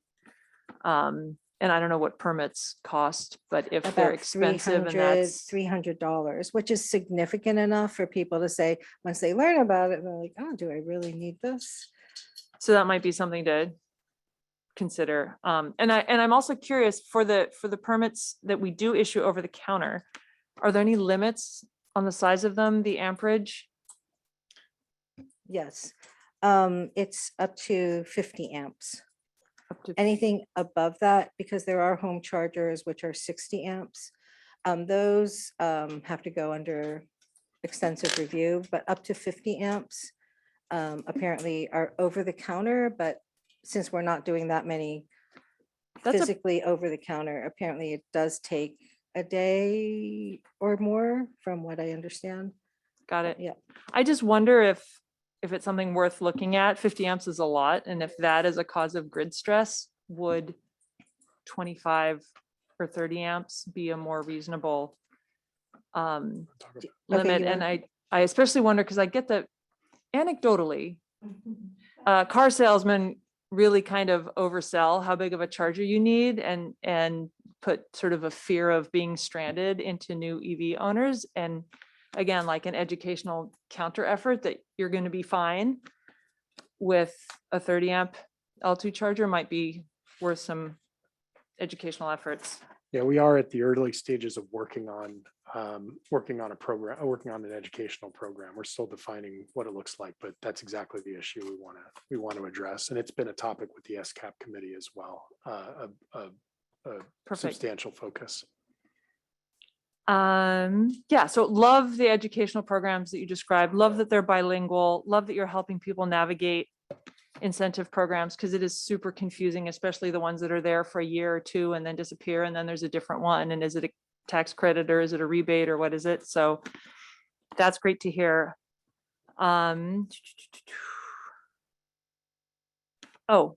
transformer upgrade rebate of $10,000. I feel like we've been talking about the policy that the last person to install something, gets hit with this big bill. What would it take to just change that policy instead of having an after the fact rebate? Like, is it required by state law or something that we operate this No, way? Or could the it's- city just say, you know what? Because of everything we're doing right now in electrification and EV promotion, we're just gonna stop charging that unlucky last person who triggered the transformer upgrade and just upgrade the transformer, because that's what we do as a city and as a utility. Yeah, that's the direction we're heading. We're working on that this fall. Yay.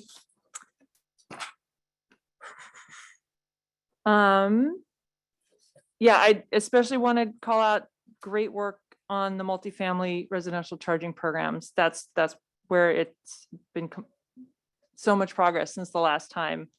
I appreciate that you've been playing the long game there and really working with all the stakeholders, and a request for next time. It would be great to see not just the number of properties, but the number of units and the number of chargers that are at each of those stages, just because it's great to see the data. And I want to say I'm especially appreciative that you've included L1 charging, because I think that's a really powerful solution to have a lot of L1 charging and a smaller number of L2 shared charges. I think that can really make things work.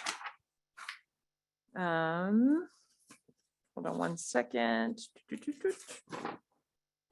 Oh, and my last question is, has there been any discussion of electrifying any of the city's vehicles? It feels like that would be a Yes, great I can. target. Yeah, so last year, Public Works worked with a consultant to do a fleet study, a fleet analysis, fleet electrification study. And what they found was, not all vehicles at this time can be electrified. And then there's a huge cost component and budget constraints. But the general rule of thumb is whenever a gas-powered light-duty vehicle, so a regular sedan, comes to retirement, will be replaced by an EV. It'll be a long time before 100% of the fleet can become electric. And a lot of people talk about, oh, we have goals to make our fleets all electric by XYZ. But for utility, we have a lot of special vehicles. The good news is a lot of our vehicles do not travel many miles. So it's not like we need super large battery packs that go long range of over 300 miles. So we need to kind of watch what the market makes available. Has the city engaged with in any discussions with the school district about electrifying school buses? We have in the past. Their sustainability position is no longer there, so we don't really have a contact, and their facility manager retired during COVID. So that is something that we'd like to reestablish relationships and communication with, especially about electric school buses, which in a lot of countries are being used for things like charging them up using solar during the day. And that these battery packs tend to be really big. So what kind of, they can also be utilized for helping the grid at certain emergencies of using the electricity stored in those giant school buses. So that is something that, we definitely like to explore. Thank you. Any other commissioner comments? I just had a couple. Do you want to go? Just a couple of things. This is, just repeat that this is really good information. It's exciting to see the progress. I had a couple questions. One for renters who are not in multi-family units. I don't know what percent that is. I just know about just under half of all residents are renters. I don't know how many are in single family homes and if there's any kind of challenge with that population. And well, we can start with that. Yeah, that's going to be a challenge for all of our EV programs and our building electrification programs. It's something that we're starting to talk about in the context of building electrification right now. And the solutions are definitely challenging. I mean, at the very least, we're talking about making sure that renters have information that they can provide to their landlords about the city's programs.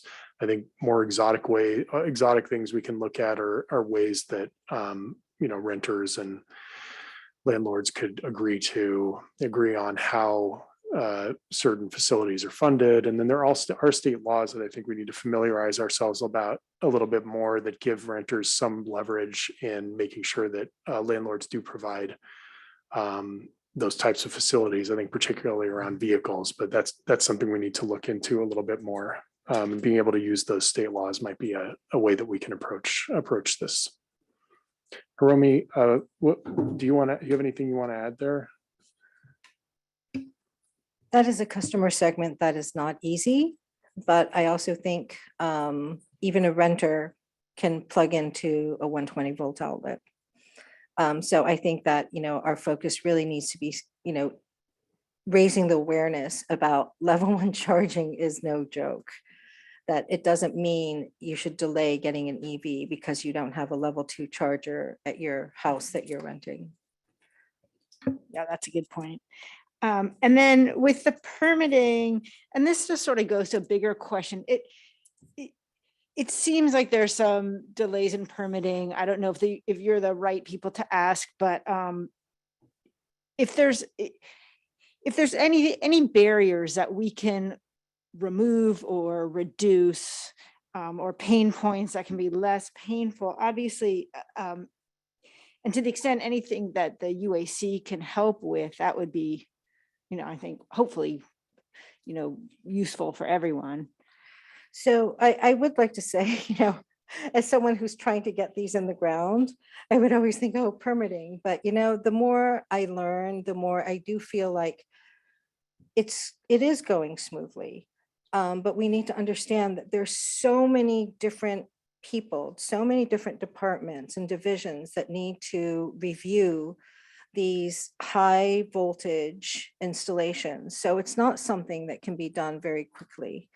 Yes, we've had issues in the past and had customers complain, but what I'm seeing now, for example, the Stanford Hospital permit submission, I've been following that like a hawk, but there are like 8 different people or 8 different desks that it has to go through, whether it's utilities engineering, fire, public works, maybe. I mean, there are a lot of people that need to sign off before a permit can be issued. And I'm not seeing any big stumbling blocks there. Yeah, and I think when you see things taking 2 years, it can often feel like it's a 2-year permitting issue, and these are just very complicated installations. It takes us a very long time even to just get these in the door. You can see from this list here, there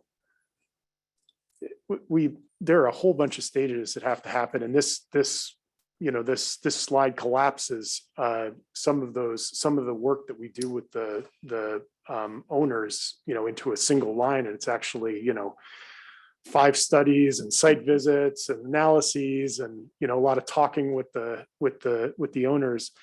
The pandemic has also had a major impact on the pace. We, like Hiromi said, we kicked this program off just before the pandemic, and construction just slowed down. The last thing I'll say about it is that this is actually, the pace for this program is on par with what we're seeing with, and you correct me if I'm wrong here, but with PG&E's program, where they're actually doing the installs in the multifamily buildings, and it takes them 2 years to get through one of these. They're just complex installations in a lot of ways. That's why we are trying to keep a whole funnel of projects moving forward, so that within a couple of years' time, we're actually going to see a real expansion in access starting to, some momentum starting to accumulate there. Great. That's great to hear. 2 other thoughts. I think one is with the charters that are put in schools or other public places, are those available to the public outside of school hours or library hours? Well, I guess library is always public, but. Yeah, the libraries are done by Public Works, and those are available 24/7. The ones that have been installed at the schools, we have talked to the school district to see if they'd be willing to open them to the public, which we would love. But, each site has its own set of issues, and it has a lot to do with safety. For example, at Green Middle School, they were installed kind of like behind the main building, so they're not facing Middlefield. And the school district is concerned that, at night, if someone goes and charges and if something happens, then what? So they're a little bit wary about that. Some of their other sites, we've talked about Palo too. It's kind of like behind the main buildings by the train tracks. It's something we bring up every opportunity. Some of the other nonprofits are open to having their EV chargers available to the community 24/7, like all of the places of worship. I mean, they're so welcoming, and they're like, yes, once we get them installed, they'll be available for our community. So every church and synagogue that we're talking to is willing to have them open to everyone in the neighborhood. That's great. And then maybe food for thought, if such a small number of level 2 charger installations are pulling permits, maybe we just take away the $300 fee and get rid of the barrier, and really, I mean, we really want the permits, right, for safety and for information. So why don't, it's something, food for thought. And then the other thing we haven't talked about is, as California gets more,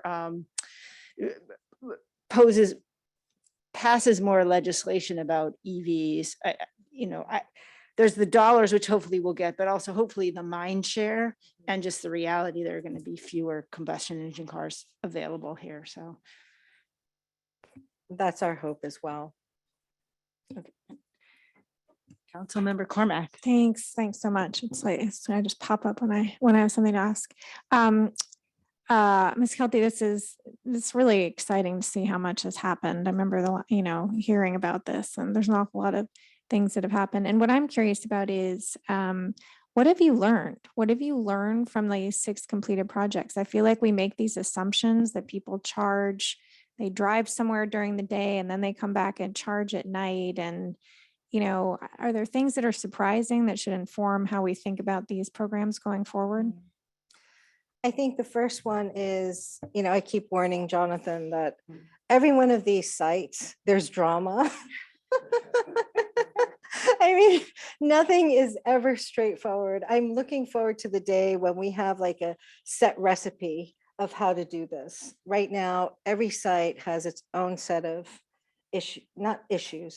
challenges that we need to work through.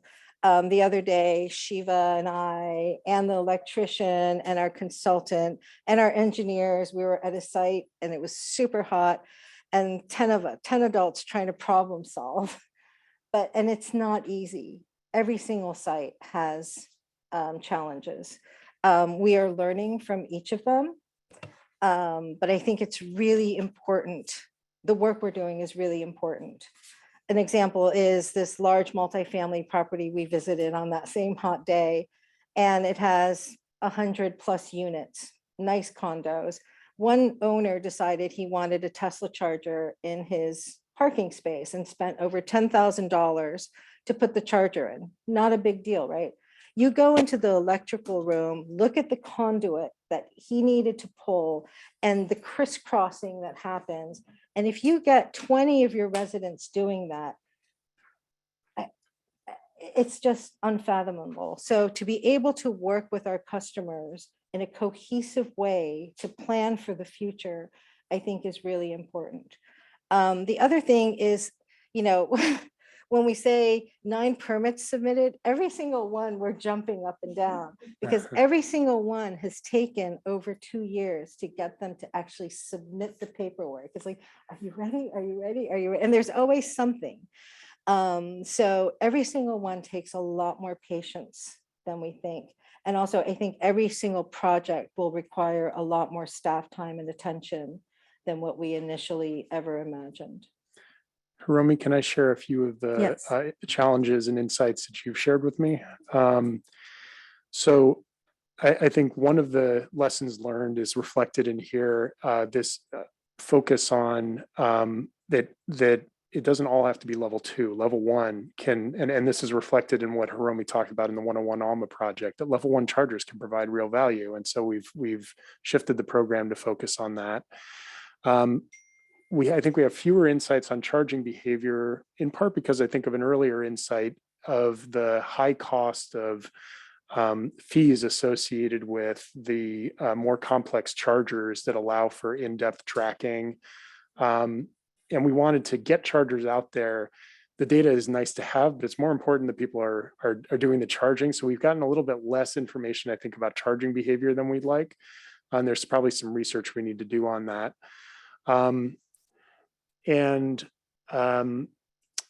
There was one more I wanted to talk about that's unfortunately escaping my mind, but there have been a lot of lessons learned, and we've made a lot of small adjustments to the program based on the, I think parking is another, the challenges of configuring parking to add chargers, especially when you talk about ADA requirements in smaller buildings, that can actually be a real challenge. So that's something that we've wrestled with as well. And then building for the future is the last lesson learned that's reflected in this slide deck and in the program. Well, I just want to encourage staff to, to the extent you can with the SCAP and when this comes forward to council, concisely describe the complexity of this, because I think everyone knows it's harder But maybe even just walking through one site, a visual always helps to be like, here's what we have to do site by site by site. Personally, like, it's just wonderful to hear that we're doing this. But I think everybody needs to appreciate the effort that our staff is putting in. Thanks. Thank you, Councilmember Cormac. Are there any other comments or questions? Well, thank you for a really great presentation, robust discussion. I appreciate it. And I think we're going to take like a 6-minute break. So if everyone comes back at 8:10, we'll see you then.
Okay, we're back in session with the UAC meeting.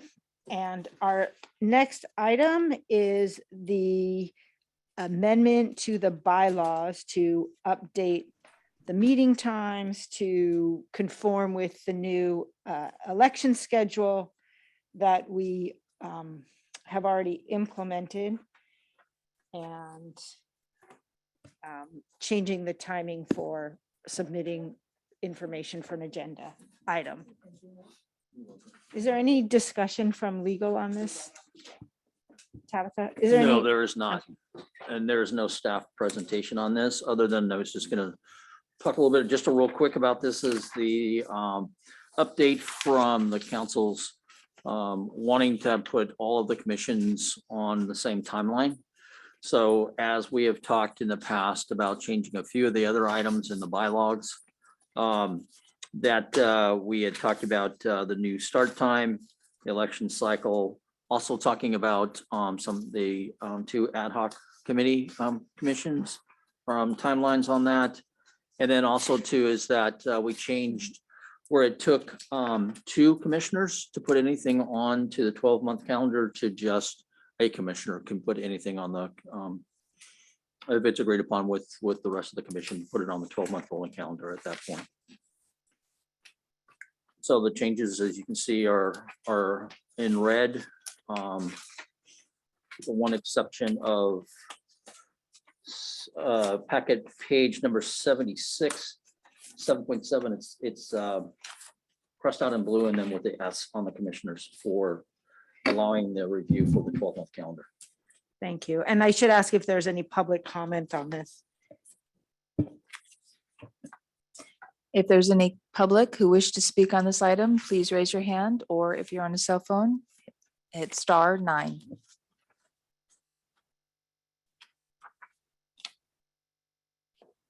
I see no hands raised. Thank you. Are there any commissioner comments on this?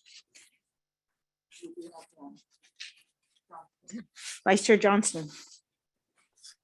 So all of these changes look fine to me. I had one question though about, we have in section 7.1, we say that anything that for the agenda, the agenda is closed basically the Monday that's 9 days prior to the meeting, and I understand that.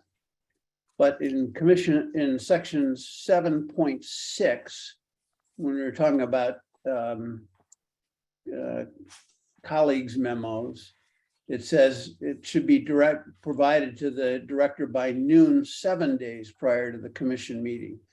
So I wonder if there isn't a disconnect there between the timing required in 7.1 and the 7 days in section 7.6. I just think they need to be consistent. Vice Chair Johnston, this is Tabitha Boatwright, the Utilities Administrative Assistant. Yes, that was an oversight. That will be corrected. The minutes will reflect the corrected amendment at the motion. Just so we're clear, thank you for that, but how will it be corrected? The colleagues memo will be due 9 days as well as the regular agenda. Okay, all right, that makes sense. Thank you.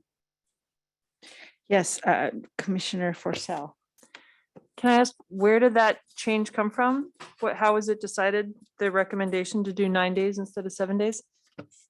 So the thought process actually was with you, Chair Forcell, when you were the chair, and that we talked about that giving more time for the commissioners to be able to look at the packet period. Because if you remember, it was going to go out on a Wednesday. And then we pushed it to the 9 days to give more time for everybody to review the packets that were going to go out. Because if you look at where that actually changed at was, if you look at the 7.1 on packet 75, it talks about in the very last sentence, it talked to items accepted after 12 p.m. of the Wednesday preceding the Monday. We were sending out the packet actually out on that Wednesday before 1 week only. So we decided that we wanted to give a little extra time. Does that make sense? It makes sense. I don't actually remember it, which is not to say it didn't happen that way. I just think it's a useful discussion now that we've got 7 commissioners to ask the commissioners how much time do we all need? Because I think the flip side of that is just closing the agenda that much sooner. And what I do remember is we were picking what day the chair, vice chair, and you should meet. And we were going earlier and earlier so that if we had changes to the agenda, there was still time to incorporate those changes. So now if we're doing 9 days instead of 7, then the chair and vice chair have to meet with you even earlier to discuss the agenda in case some changes need to be made. So I don't know, it's not clear to me that it's I guess I just like to hear from the other commissioners. Like for me, I don't need more than 7 days to read it. Do any other commissioners have any thought? Commissioner Scharf? Yeah, I would support Commissioner Forcell on that. I think 7 days is fine. I think going the extra days, I do think that becomes an issue for the chair and vice chair. Commissioner Bowie? 7 days has been fine for me. That's all. And Vice Chair Johnston? I'm fine with the 7 days to get the packet, but I'm still, the question is, can the agenda be closed the same day that the packet is sent out? Or does there have to be some time to let the staff kind of put together any last minute information and get it out 7 days before our meeting? This is Tabitha Boatwright. So essentially, for the past 2 years, the chair and vice chair have been meeting with the director and the assistant director of utilities, essentially the Thursday 2 weeks prior to the meeting. That has given me and staff the Friday and the weekend to make any necessary changes that came out of that meeting. Monday, the 9 days prior to the actual meeting, is when the commissions have been receiving the e-packet. That is also when it goes live on the website. Their paper packets for those commissioners who actually receive a paper packet are delivered the following morning, that Tuesday. Council actually has their packets delivered 11 days early. So if you all agree that you want to go to 7 days, that means your e-packet will be released on Wednesday, exactly a week prior to your meeting. And your paper packets, if you choose to have paper packets, will be delivered Thursday morning. This gives you Thursday, Friday, the weekend, and Monday, Tuesday to review your packets. If that's sufficient time, I will definitely make that edit in the bylaws and continue with the choice that you've made.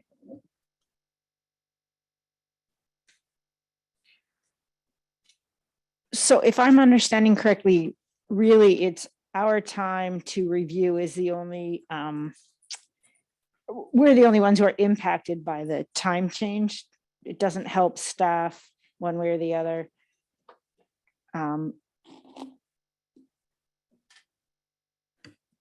I just add that also members of the public. So just the other thing to keep in mind is, so I'm not making a recommendation. I'm just saying that that's the other constituency that needs time to review the information. Actually, thank you, Councilmember McCormick. That's an important, that's actually important feedback. I personally am comfortable leaving it at 9 days if it doesn't seem to really impact anyone except the public and the commissioners, and I don't see any reason to cut short that time if there's no upside to it. I suspect the majority of us are fine either way. I was reacting to just the closing of the agenda, that you have less flexibility. And before, when I was vice chair and Michael Danaher was the chair, we used to meet only 1 week before the meeting. And there wasn't enough time to make changes if changes came up in the meeting. But to Tabitha's point, if, you know, if the cadence of meeting 2 weeks in advance is working, then 9 days can be functional as well. I'm curious, we have some members of the public right here, if you have thoughts on, if you care, how much time you need to read the packet.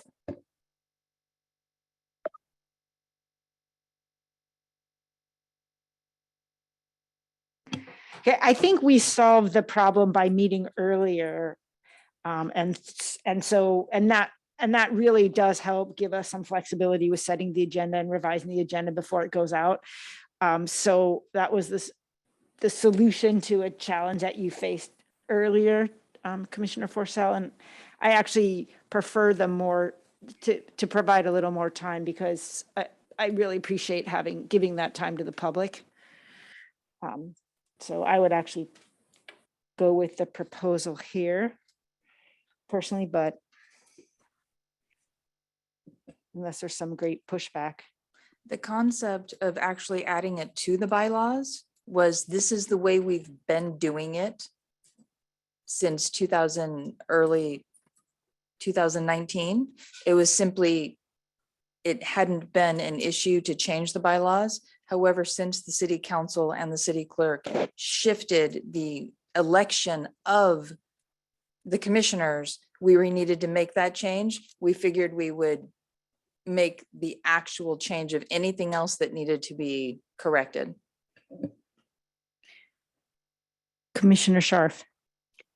Yeah, I actually changed my mind on that then. I actually was under the impression that we were changing it from 7 days to 9 days in terms of practice, not, and if we've been doing it for 9 days, it seems to have been working. I'm fine with them going to the 9 days to make it official, what we've actually been doing since, Tabitha, what did you say? Since what, 2019? Yes, since March of 2019.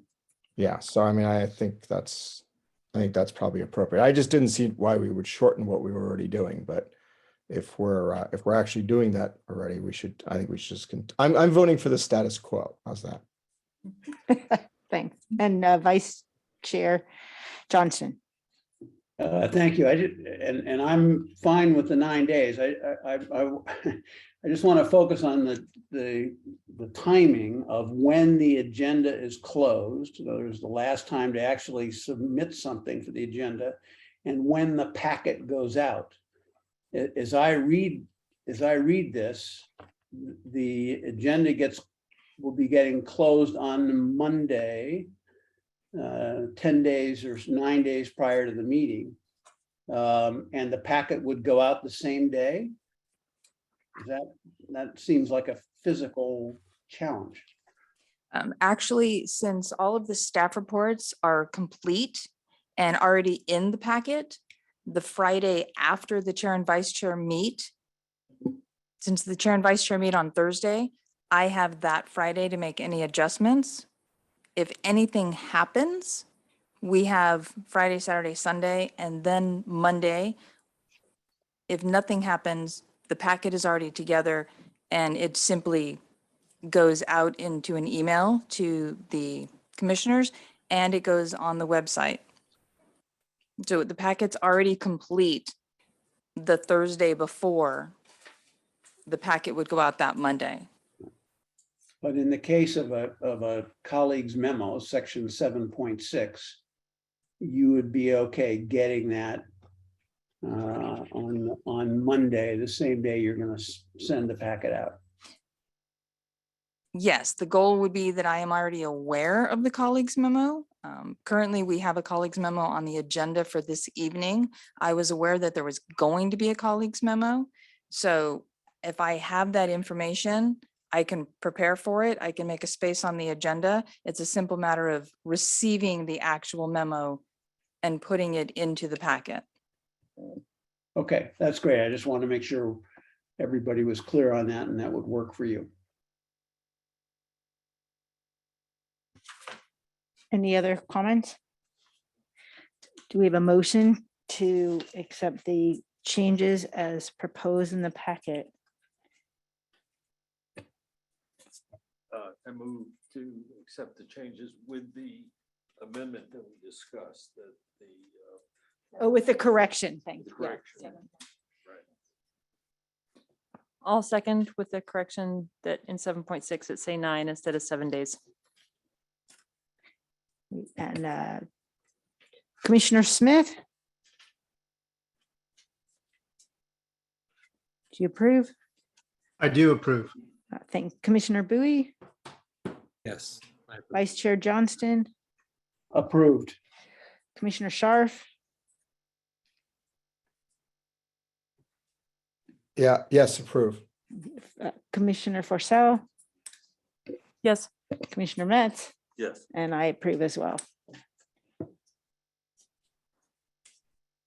Great, and now we will turn to the colleagues memo. My understanding is what the action item is whether or not we are going to approve presenting this colleagues memo to City Council on our joint meeting on September 19th.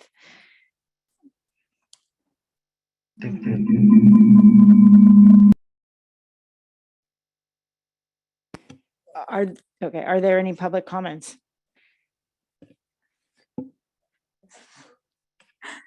Chair Siegel, this is Tabitha Boatright, the Utilities Administrative Assistant. We do have 3 public comments. Our first is Jeff Hole, followed by Herb Burrock. They are present in the community meeting room. The third one would be Hamilton Hutchings. So last meeting, Councilmember Carmack suggested that UAC sort of up-level its recommendation rather than getting into all the nitty-gritty details. So I had some thoughts about what you might want to do there. One of the important reasons for doing the citywide fiber to the premises, I think, is maybe categorized as civic pride. We're the birthplace of Silicon Valley, and it just doesn't make sense that we have so-so or worse internet connections. The website says we have a full suite of municipal utilities, including electric, gas, water, wastewater, and fiber. And these days, I think just having a dark fiber network doesn't count as a full suite service. One of the reasons we might want to have such a network is we have control over what it does. For example, privacy. A few years ago, AT&T was saying, if you don't want us to mine your data as part of the service, you have to pay us extra. They've since changed that policy, but the FCC is not going to watch over this, and they could change it back whenever they want to. Reliability. A few years ago, AT&T had an outage in Texas that affected 1 million customers. Surely we can do better than that. Customer service. Sonic is one of the companies that gets to use AT&T's wires if they want, which is great. Sonic provides great customer service. But on the other hand, a couple of years ago, Sonic was asking everyone to write to their Congress people to prevent companies like AT&T from forbidding companies like Sonic to use their wires. And FCC isn't real good at regulation of telecom. They're sort of philosophically opposed to it. An example of another utility where control is important is our electric utility. We wouldn't be able to do electrification at all if PG&E were the provider. Another point, symmetrical speed is important to us these days. Many of the services offered by the incumbents are asymmetrical. And in particular, Comcast's, they say you can get a gigabit down and 35 megabits up. But if a lot of people on the same coax segment are asking for service at the same time, no way can you get even close to that. But with the fiber to the home system, it's a lot more feasible to get close to what the customer paid for. A point, the FCC wants to do facilities-based competition. That's their philosophical point of view. So the people who say, we've already got one system, so we don't need any more, have to explain how we could get competition. So that's all I have to say. Thanks. Thank you, Mr. Hoyle. Mr. Pauac.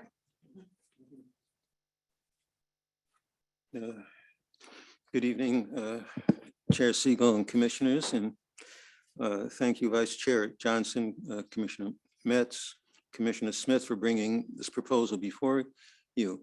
I expressed my concern that the meeting next Monday, joint session, is a study session. It's not an item where typically actions are taken, and that while it's good to take a position in favor of city-owned fiber to the home, which some of us have been doing for a long time, I would prefer to have more detailed questions answered at the study session of what the system's going to look like. I mean, we came in and said we should have underground our utilities because it's a wonderful thing to do, and I would agree with you. And then I'll find out, but somehow it's never going to get to my neighborhood.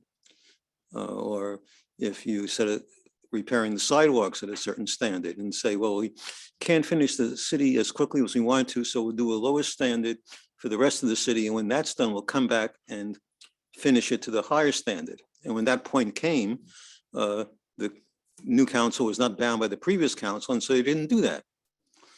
And it seems to me that we need to know what the system really would look like to say it's doing what we want out of a city-owned system. One concern I have is from the spreadsheets that depending upon the take rate, it might take a very long time because the proposal is to fund in part by the revenues that are coming in from the earlier neighborhoods that are being served.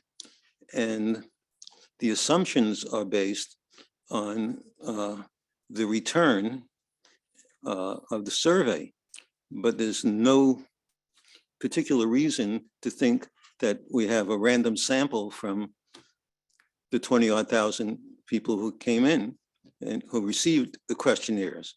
We're just assuming and calculating statistical confidence levels and saying, oh, well, this is very good numbers, whatever it is, 40%. It would be if the people who were responding were like the people who didn't respond. And I suspect it's quite different. And then there's the technology, the kinds of optronics. The words symmetrical service are used, and they say it's not going to be like the other ones, which is up to so many megabits per second. And in the colleagues memo, I've seen the word synchronous used, which I'm not familiar with being used as the same as symmetrical, whether it means something else. But the question is, I would like to know what the optronics are, the kinds of questions you would get answered in the study session. Just take me for one customer from their customer premises equipment, and then it's connected to a node, what's there, and show me how that's going to give me the rated bandwidth, regardless of how many people, how many customers are using that node at the same time. I can understand if it's active Ethernet, it's what I have in the customer premises equipment, and at the other end, at the central office, that will give me a certain amount of guaranteed bandwidth. In a passive optical network with wave division multiplexing, I can know that wavelength going to my premises will do it. But if someone is using, and they haven't told us yet, GPON, are they really going to have a system with those splitters that's gonna do that. So I think we need more detail to get that before advocating for a specific thing. Was we make that advocating something at the top, but when we finally get, not everybody gets, and it's not exactly what you thought you were going to get. Thank you. Thank you, Mr. Bork. And our next speaker, Mr. Hutchins. Hello. Currently, both AT&T and Comcast Xfinity have a multi-year head start over CPAU rolling out fiber to the home for Palo Alto residents. CPAU estimates that once their fiber rollout begins, it will take 4 years to roll out to the entire city. The City of Palo Alto survey found that residents' top 3 requirements were price, speed, and reliability. The CPAU will basically offer the same price and speed as AT&T is offering today, and much more expensive at the top higher tiers than AT&T. I have AT&T, it's reliable, I get a gig up and down, and I don't have any outages. Bottom line, CPAU is not offering improvements over what AT&T offers today, except for $5 less on their bottom tier. In terms of take rate, I agree with Councilmember McCormack that one challenge with the survey is that folks who responded were more likely to want city-provided fiber. Of the survey respondents, only 7.3% were very unsatisfied and 22% were somewhat unsatisfied. With 67% of the total respondents using Xfinity, that means the majority of dissatisfied respondents can switch to AT&T if they want to switch at all. The assumption built into the financial models that justified the city were that the majority of people would not switch to AT&T, or all of them, they would switch to the CPAU instead. And I think that's a highly unrealistic assumption. This means the assumption of the take rates are overly optimistic. Furthermore, with over half the current subscribers using bundled phone or cable television, that reduces the likelihood of the population switching and reduces the total take rate further. Part of the value of the proposition is that CPAU will be able to offer highly reliable and much more reliable service than AT&T or Comcast. However, there have been 8 major outages of the CPAU electric utilities this year. Both AT&T and Comcast have far more experience operating reliable fiber optic networks, and it's pure speculation as to whether CPAU will eventually be able to offer more reliable fiber optic network, but it's unlikely to be significantly more reliable than AT&T's. CPAU has huge staffing issues for electrification, and it's not close to being properly funded. Trying to roll out fiber at the same time will be a big distraction. I do agree with the colleague's memo that if fiber is pursued, it should be outsourced since it's a large cost savings and is easier to adjust if the number of subscribers comes in lower, thus lowering risk. The lower cost also allows you to keep your plan rates lower for customers. The big risk is the highly optimistic assumption of high take rates. I think a take rate of 30% is overly optimistic, and 15 to 20% take rate is much more realistic. This would mean the service does not break even financially. I think the service is purely duplicative and a financial risk, and thus should not be pursued. If the only fiber service provider was Comcast, I think pursuing it would make sense. But considering there are 2 competitive commercial service providers already offering the service, I don't think it's a good idea, especially given the financial risks. Just a couple more quick comments before I wrap up. I'm about to wrap up. AT&T Fiber allows connectivity even when there's a total city power outage, as long as I power my home fiber modem, whether that's by solar or UPS home backup. I think it's important that Magellan Design also provides this capability. I also think subsidies for low-income residents for internet access should be provided by the city and not tied to whether we pursue fiber. Given the huge need for capital to build electric in the coming years, I don't think the $10 million should be transferred from electric to fiber, and that amount should be minimized. Thank you for your time, and I hope you'll consider keeping an open mind as to whether we pursue fiber or not. Thank you. Thank you, Mr. Hitchings. Is there any other public comment? So I don't know, are we getting any presentation? And Vice Chair Johnson and Commissioner Smith and Metz. Did you have any thoughts you wanted to share? And again, our goal is really not to to discuss the whole memo, but really about how we will use it with City Council. And that could be whether we want to change, add any comments or ask you to add anything, but. Okay. Commissioner Smith, would you like to address? We did not plan a presentation, but certainly I would think we could answer questions. What? Sure. Did you have anything to add, Commissioner Smith? Your hands up. Thank you, Chair, and thank you, Commissioner Metz. We did not prepare anything other than the Commissioner memo, just to echo what Commissioner Metz just shared. I'm happy to address some of our findings and how we aligned around the memo that we presented. To your point, Chair, I think what we are simply offering is a way forward, and that is that the UAC recommend that City Council authorize CPAU to continue to our public's comments, to continue their investigation, to continue their research, to continue their design, and to continue the work on the financial model associated. And I think that was the recommendation. If you read the recommendation in the second paragraph, I think that sums up nicely what we would like. And that's what we're proposing. Thank you. And Vice Chair Johnson, did you want to add to that? I did, just to follow on Commissioner Smith's comments. I mean, our point here was, the UAC as a whole, the fiber subcommittee has spent a good deal of time now reviewing Magellan proposals.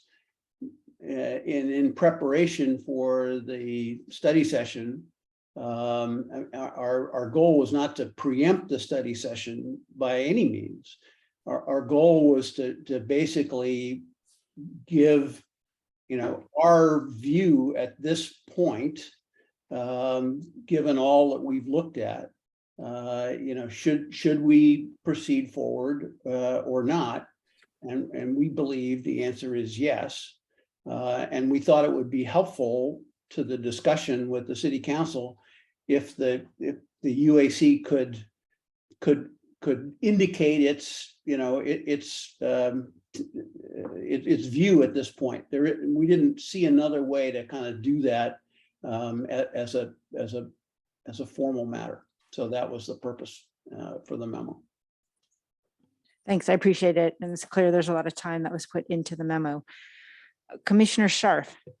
Yeah, so I felt like Commissioner Johnson was saying something different than Commissioner Smith. And when I read the memo, I'm totally on board with what Commissioner Smith said, which was, I would like them to continue to investigate this, move forward, refine the models, that kind of stuff. Whereas, and maybe I misunderstood Commissioner Johnson, but it sounded like the way I read this is that we're recommending that we do it. That's different than continuing to. I didn't mean to say that. I meant to say that we recommend to continue move forward. I mean, it's exactly what the sentence in the memo says. That was our desire. Right. I would like some sense in there that we would continue to proceed forward with plans to offer fiber-based broadband throughout the city network and city-owned internet service to all Palo Alto residents. I think we should say something in there like, proceed forward with investigating and developing. I don't know, it just sounds like a little like we've made the decision that they should do this. And Can I suggest language like take next steps? Yes, that would be great. That would be great. I would be all totally on board because I want to take next steps. I want to continue to move this forward, but I don't want to say yes until we have a little more information. maybe it's take next steps, you know, to investigate or something, but like plans, proceed forward with plans to offer. I also completely misread that or I read that as, you know, let's allocate 85 million in full speed ahead, which it doesn't sound like we're ready for. I completely agree. We want to we want to take next steps and keep understanding the engineering design, or move forward with the engineering design, and understand the business case better, understand which neighborhoods are served by the incumbents, and all those things, data collection as the next steps. So I'm thinking something like, we recommend that the UAC recommend to the Palo Alto City Council that the council authorize CPAU to take next steps to further evaluate plans to offer fiber-based broadband services, something like that. That's a lot of language that says the same thing, but maybe it's just to further evaluate, and we don't even need to take next steps. Commissioner Smith, did you have a thought? Yeah, I applaud the comments, and by all means, I just want to echo that I don't think any one of the three of us had any intention that we would move forward at this time without further investigation and research. But might I suggest that we simply delete with plans and put in place, and this is just an idea, taking next steps. So it would read, authorize CPAU to proceed forward, taking next steps to offer fiber-based broadband services, et cetera.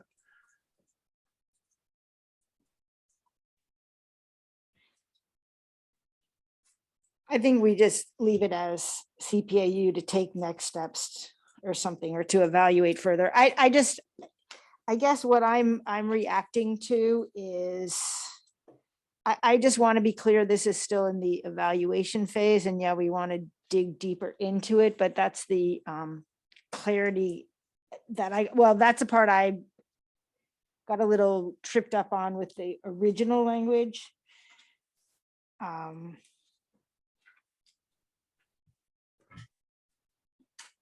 And maybe you had a different idea when you wrote the colleagues memo. I don't know, but.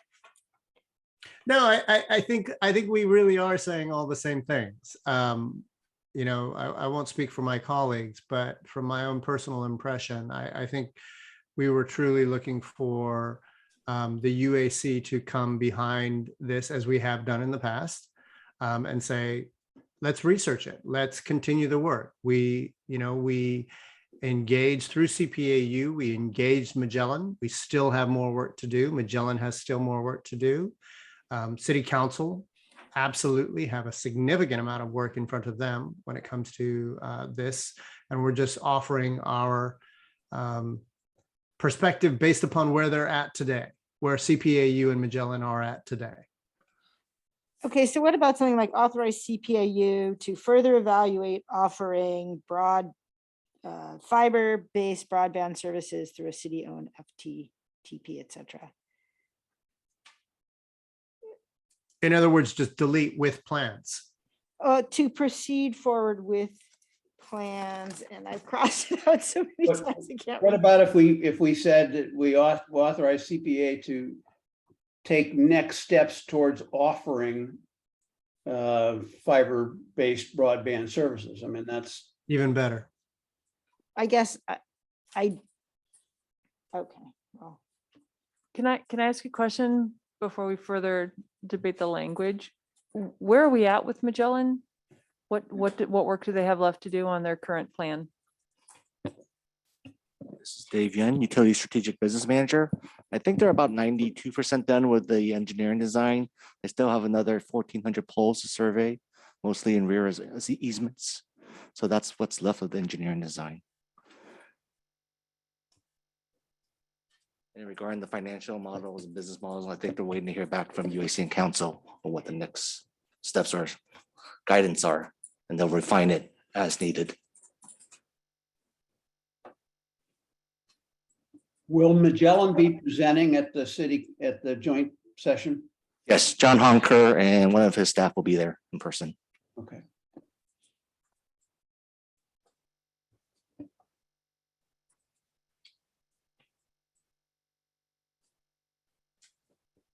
And where are we at with some of the things that we have asked about, like, I think somebody called it a heat map, but some sort of indication of which neighborhoods are served how well by the incumbents? I think we may have asked for that one, but we'll check. I thought we had presented that in the beginning for the reason, but maybe it was a long time Just ago. to sidetrack a little bit on that issue, and it's come up with the community comments today, my very unscientific evaluation has been that AT&T fiber is available in areas where they still have above ground electric poles. And so I think that's something we should clarify, because that does complicate the idea of rolling out the first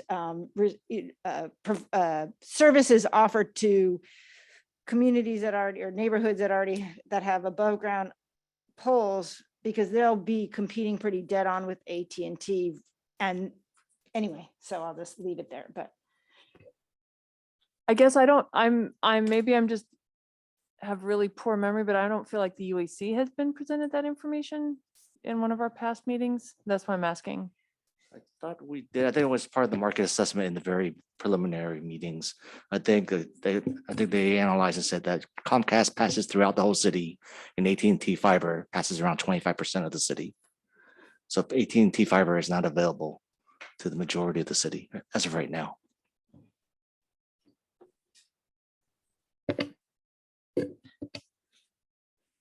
okay, thanks. Okay, I guess what we need to do is vote on some language that says we approve presenting this memo to city council as part of what that's my understanding, right, Tabitha, is part of what we're providing for our meeting on the 19th.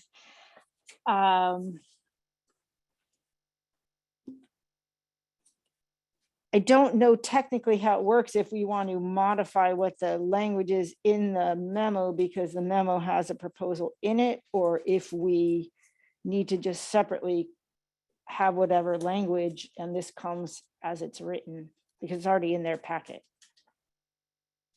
I could pull something up on the screen right now if you guys want to put together some language of the proposal, if that's all you're changing.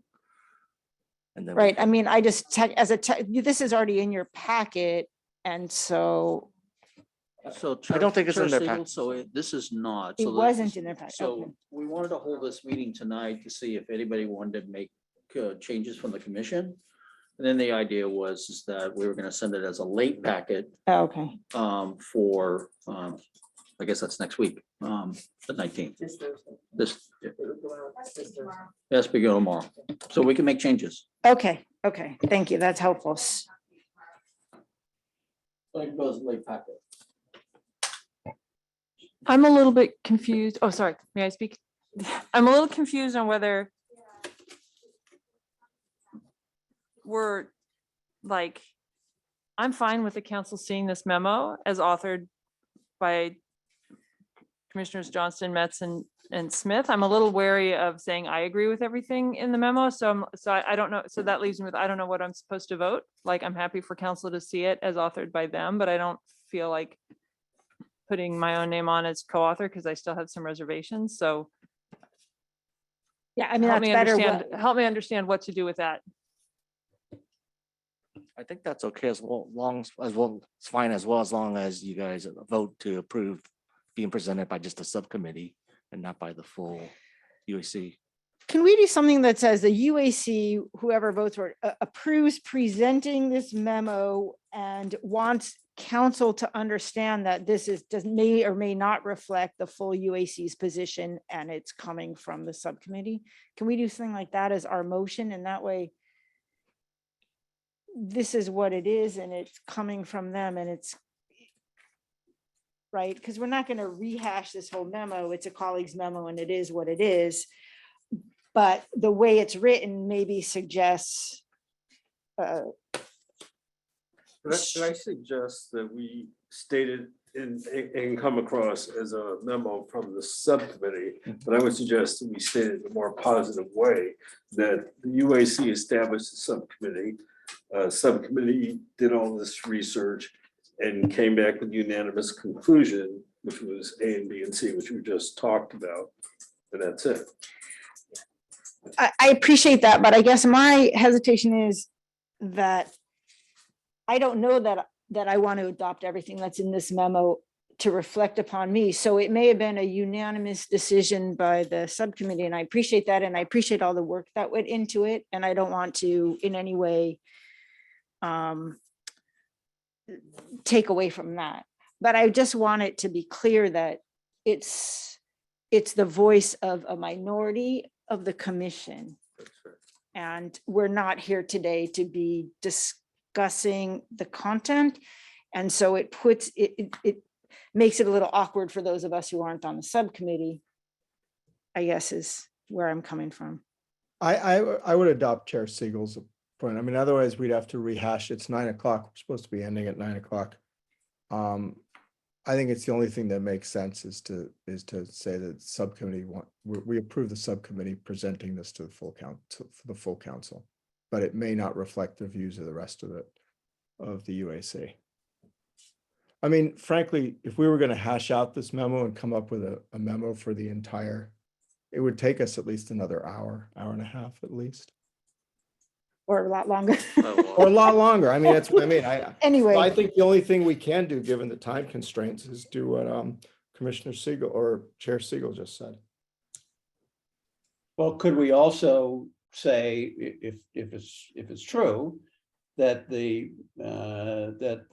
UAC does recommend that council approve taking next steps towards offering fiber-based broadband, or what? In other words, it's not an endorsement of the memo, but it is an endorsement of the direction. You know, as I rethink about it, I actually think that's what Monday night is about, and it's not really fair to the public either, for that matter, as I think about it more, to go much further than to say, we approve including this in the packet for city council. It reflects the subcommittee's work and views, and that we discuss it publicly on Monday, because it's really not what's agendized for tonight. That would be my proposal. Are you going to make that as a motion? Yeah, so sure, I move that we approve presenting the memo as written to city council with a cover note that says the UAC unanimously approved presenting this to city council, but the content of the memo may not reflect the unanimous views of the UAC. Or you could just say the UAC full UAC hasn't had a chance to vet the contents of the memo. That's fine too. Just one comment, I'd hold out the word unanimous until after we vote. Well, yeah, fair, for sure. Yeah, so, okay, fair, we may not, okay, so that the UAC, well, if it doesn't pass, it doesn't pass, but if the UAC approves presenting the memo to the city council, and the full UAC has not had an opportunity to fully, what was that you said, Greg? I said fully vet the memo. Fully vet, that's fine. So approve presenting the memo as written to council with the cover note, UAC approve presentment of the memo, and notes that the full UAC or commission has not had an opportunity.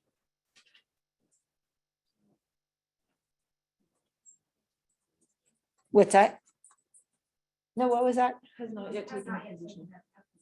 Or that's fine too, has not yet taken a position on the That's probably content. better.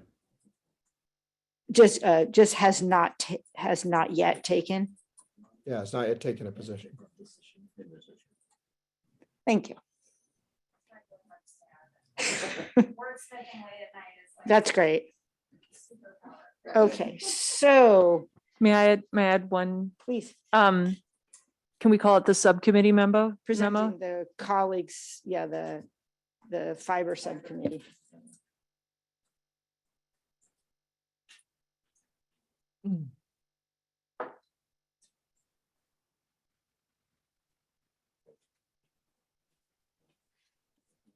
We don't, oh, okay. Yeah, I don't think we need as written. I just think we can say approve presenting the UAC fiber subcommittee memo to council with a cover note that UAC approved.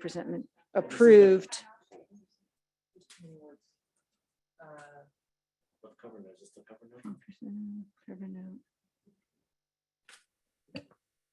May I suggest we strike from the word with through the Just word add note. memo that follows after with? So we'll go to council and note that the full UAC has not yet taken a position. Right. No, No. but it's the second and note, delete that. It's all the way, it's that whole clause. No. No. Yeah, so go down, delete all the way. Keep going. And then instead of with, do and. Okay. So I move that we approve presenting the UAC fiber subcommittee memo to council and note that the full UAC has not yet taken a position. And I'll second. Okay. Vice Chair Johnston. I guess I'm disappointed, but I'll vote yes. Commissioner Scharf, Yes. Commissioner Bowie, I will vote yes with great gratitude for the subcommittee for all the work that went in here, and I do look forward to when we reach that point. But yes. thank you. And Commissioner Smith, Yes. Commissioner Metz, Yes, but also I'd like to just express thanks, particularly to our chair, Commissioner Smith. You know, in any of these sorts of things, there's always, everybody contributes, but there's always one person who does the heavy lifting, and he was it in that one. So thank you. and for many years. And Commissioner Forcell. Yeah, I vote yes. And since we're all adding on to our votes, I would say any additional information and data that the subcommittee had, I would love to have access to it as well. Thanks. Yeah, and I vote yes with also great appreciation for all the hard work that you put into this and through the season. Okay, so that passes. And now we move on to, So if I could add one more thing to that. So the idea was, the way that this was going to roll is that I'll introduce the topic that night. And then the subcommittee will then have an opportunity to speak to their memo. And then I'll continue down through the agenda portion of it. So they'll have an opportunity to speak to the council. excellent, that was my understanding as well. And now you're on, Director Batchelor. Yes, sorry for being so late in the evening, and I know this topic is very important to all of you as well as to myself. So I wanted to talk a little bit about the recent outages that we have, some of the changes that we are putting in place, some of the longer term pieces that we will have, and so over this past year, we've had 19 unplanned outages, and 8 of them have been considered to be a size due to a large impact. And the way that we looked at the impact portion of it is that it's 500 customers or more. So I think that the way that we looked at this is that 500 customers or more seem to be a large outage portion of it. And some of the actions to improve is very important to us is in the improvement in the communications and how we're going to move forward with this. Our struggles have been a little bit on the after hours and on the weekends. on how we get the communications out to the public. But with some new ideas and some new plans that I'll talk about here shortly, I think that we're going to be able to move forward with this. One of the challenges have been is that some of these outages have been early morning portions of it. And we don't update our website, or we don't go to Twitter out until 9, 10 o'clock in the morning, or maybe in this last one, we didn't even put the closure portion in. So it is not a staffing challenge at this point. The thing is that not to make excuses, but we've have only 2 communications people. They rotate their on-call portions, but we've realized that that just isn't working. So we have moved forward that we are doing some additional training next week with our operators, as well as having more people on call that will be able to take over the reins of how we're going to put information up on the website. So the first thing is that once a operator gets the call that there's an outage of greater than 500 customers, the first thing that they will do before they even come in to the UCC will be is that they will actually put it out on the website, that we're aware that there's an outage. Crews are on their way in. If we have customer count, we'll be able to put the customer count up right away. ETA is not going to be, it'll probably be TB at that period of time, because again, we're not having a chance to roll out to the site. But as soon as the crews are on site, we can get some information back up. Then at that point, we'll be able to fill in some more information at that point. It'll go out on Twitter, as well as Twitter actually updates our website for us. So the same message that goes out on Twitter will also go out on the website. And then the map, the outage map, actually populates automatically from the OMS, the outage management system that we have in place today. Next slide, please. So starting off on September 5th, we had a long outage.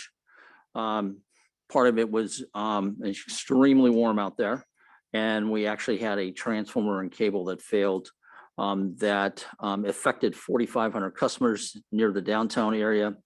This is actually at Webster Wood Apartments. This is where the actual outage or the damage of the cable was. That circuit holds 4,500 customers. It's an overhead and underground circuit.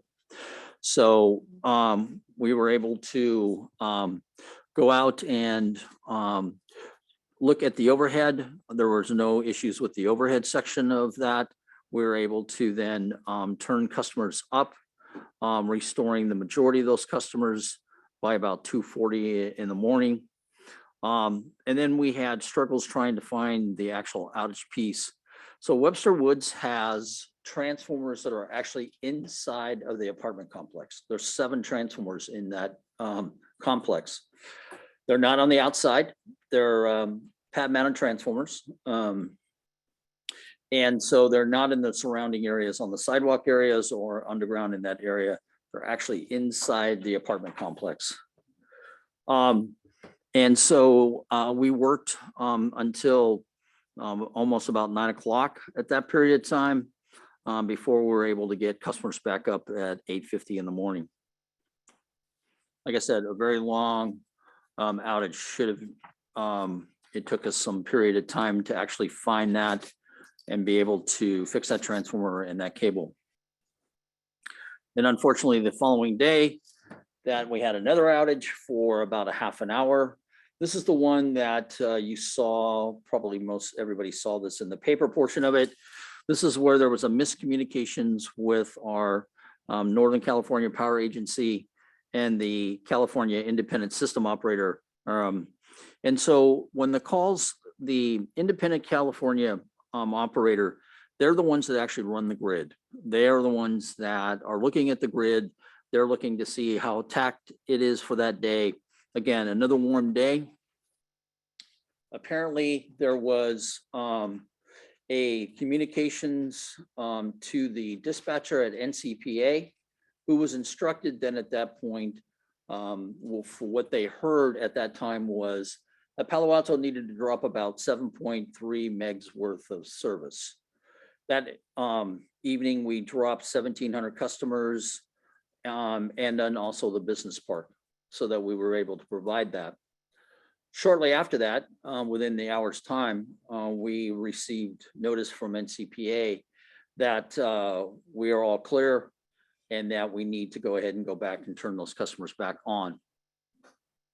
The process of turning a customer off and on when you're looking at large amounts of power to be shut off is that the operator, CPA use operator, has control of the substations and has control of the feeders that add up to whatever we're asked to drop from the ISO.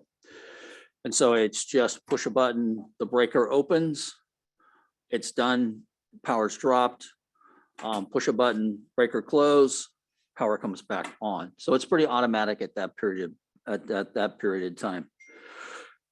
It seemed odd to me that within that period of time that we were asked to drop 7 megs worth of power. And so I started asking questions that night to NCPA saying, so what's really truly going on here? Because it seems like if you really are going to do this, because we were in the process of doing rotational outages on an hourly basis so that customers weren't going to be off too long.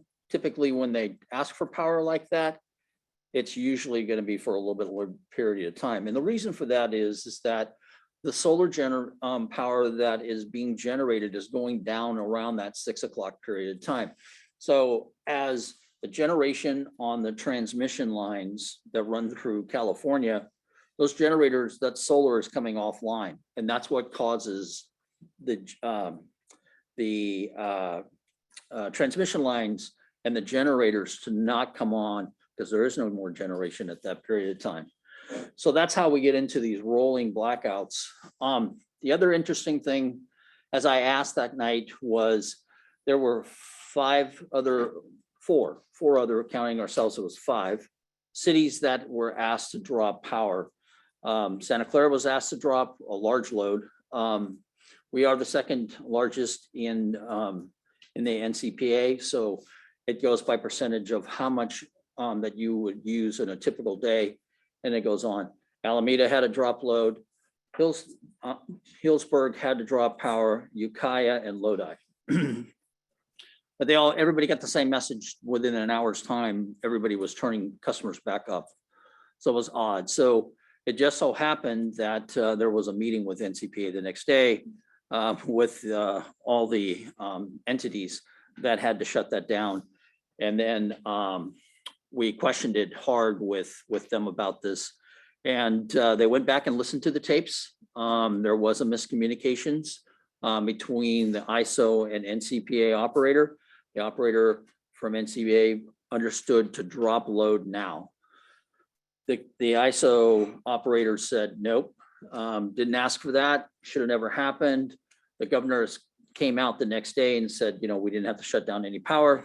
We knew it was going to be close because we do get to see graphs during the day that we look at to know how close is it going to get to the max if we're going to be in that band.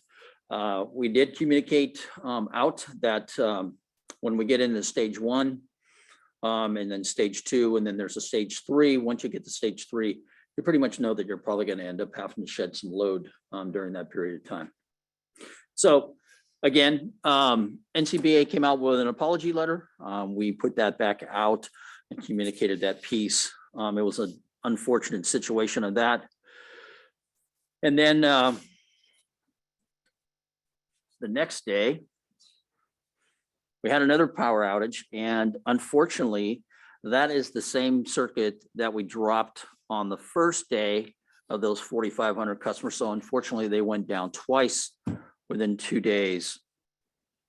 And again, it's hard to believe, and I know that the community is probably thinking about this, is as we talked about that, it was squirrel damage that to an underground cable, causing the fuses in the transformer to blow.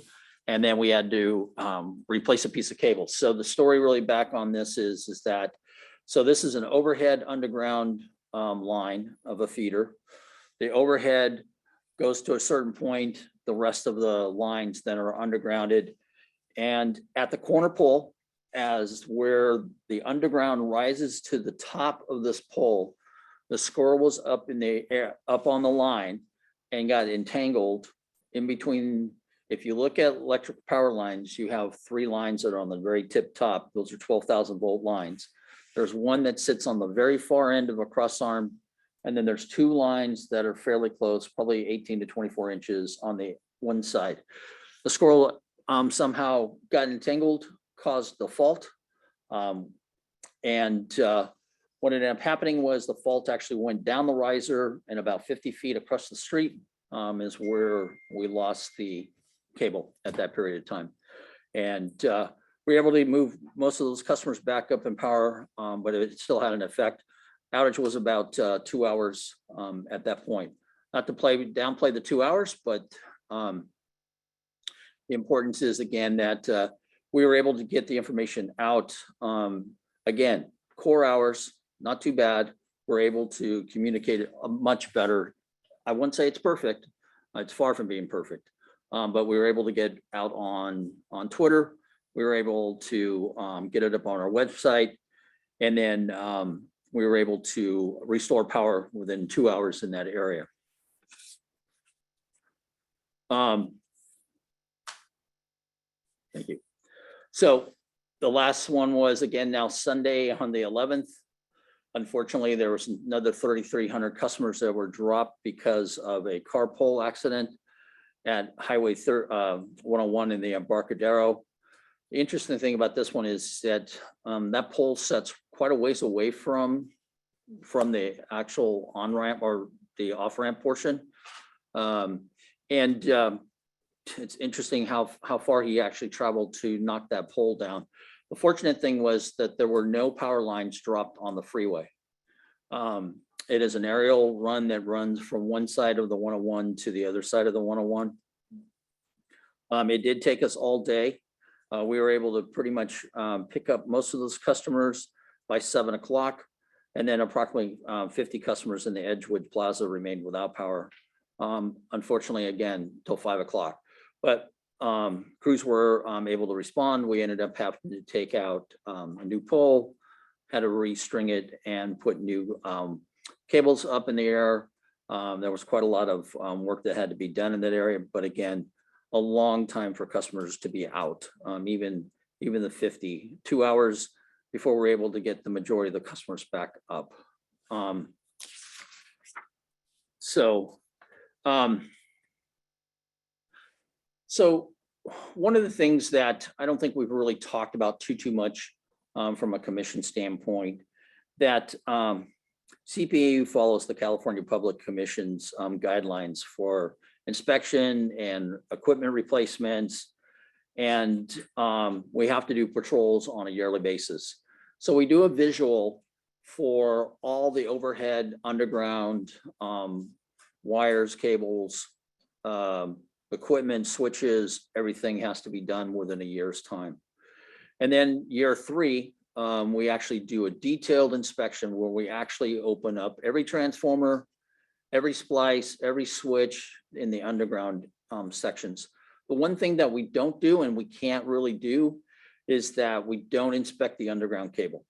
We would have to disconnect the actual cable at that point, and we would have to run some tests on that. It's not something from a utility standard practice throughout the nation. When you do these inspections, you inspect where the connection points go to the transformers, switches, any kind of switch or any kind of splices. So what they do is they actually have an infrared camera. They actually go and they open up, they shoot the infrared camera on each of the connection points to take a look if there's any hotspots. If there's hotspots, then what they'll do is that they'll make a tag out for it. We'll make it a #1 priority. And what we end up doing is then we take a shutdown and we actually replace that cable as well as that elbow or that connection point, however it's connected to what that is. And then on the 5-year inspection portion of it is that that's followed for overhead. We do a full detailed inspection of our overhead. So person goes up in the bucket, goes all the way to the top of the pole. We check our secondary as well as our main line. Again, infrareds, everything, all the connection points to see if there's anything that's going on. We've also, since '98, we've had annual reports that we do send, even though that the CPUC does not govern us. We do send reports to them about our inspections. We talk about what we've done on the 1, that 3, and that 5. And then we talk about how many tags we've taken, what the repair time was, and what the status of each of those repair tags that we have. We do have a process where we put priorities on these tags. As I said, if there's something that's going on that could have failure, it's priority 1. And our crews, and that's why we do have contractors on board to be able to help us making this maintenance work. Also too is that there's pole inspections. Every 10 years we go out and we take samples. We actually drill the base of the pole to see if there's any kind of bug infestation, or if there's any wood rot in the poles. And if we don't see anything in that sampling in that area, then we'll go to the 20-year mark. Pole life expectancies are a long period of time, but we do replace poles on a yearly basis. And then also too is that we work with Public Works. I think we've talked about this and you've seen it in the budgets, where we're spending about $1.5 million a year with Public Works to do tree trimming. Tree trimming is an enormous amount of work that our Public Works, and Public Work actually has a contract with contractors that actually go out and look at this. The way that it gets inspected is what we have inspectors as they're out there looking at this 1 year or 3 year period. Also, Public Work actually has some inspectors as well, that they'll go out and look at areas where these trees are starting to grow up in the power lines. And when they get into the 12,000 volt or the 60,000 volt, they'll work out a tag, and then the tree trimming folks will actually go back out there. So it's regulated quite a lot. We take pride in the maintenance aspects of it. I think that it has been a rash of outages that we've had in this past week. We're committed that we need to increase the communications, increasing the public communications at the beginning of any major power outage, providing updates during that outage. And we need to do a better job on making available for the community when restoring power to take place when these power outages happen. Some of the things that I was talking about, what we're doing now today, is that we are actually putting more people on call, or some of the management folks, so that we all have more eyes on actually what goes on, so that we can be a little bit better in the areas of communications. We, like I said, we put up Twitter. Twitter is tied to the city's webpage as well as the utilities page on the outage portion of it. I know that you may think about this is that, okay, that's great that we put it up on Twitter and we put it on our outage page, but if I got no power, I can't really see anything. So, but there is a Nextel, which is the PD's way of communicating with customers. The bad thing about it is there's only about 12,500 customers that are signed up for Nextel. So we're trying to figure out a way how to get that information back out to the customers that we need them to be signing up on, giving them their cell phone number so we can text folks. Emails aren't really going to do it for us because, again, because of this power outage, it's silly to think that you're going to be able to go on your computer and look at this portion of it. But it is one way that we can look at this to get more information back out. Also, to, like I said, onto the social media pieces, as hopefully most people have smartphones and are able to get onto that.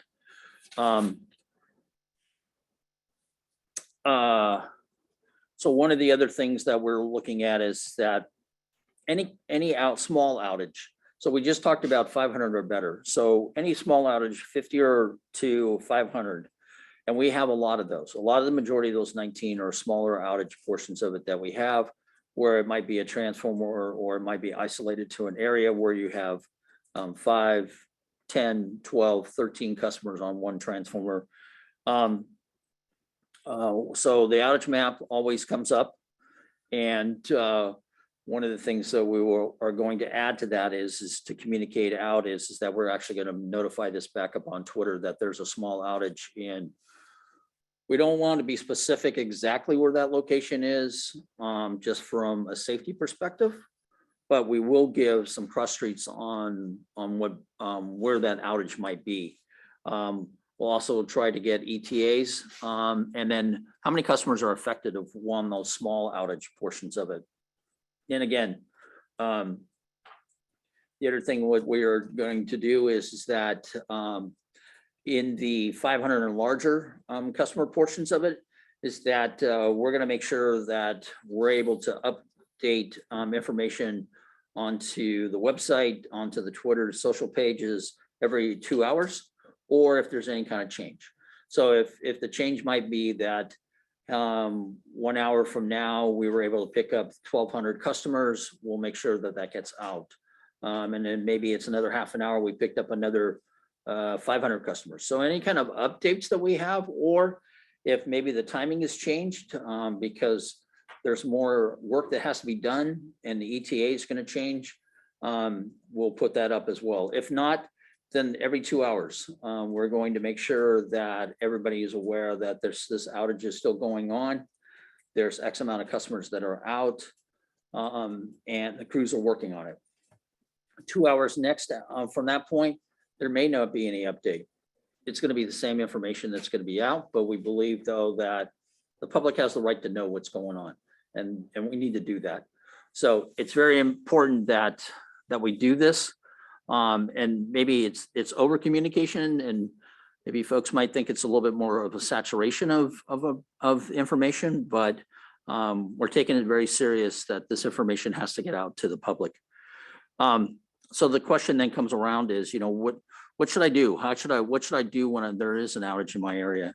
Like I said, one of the biggest things is that to go to nextel.com, Palo Alto Police Department, and sign up for Nextel.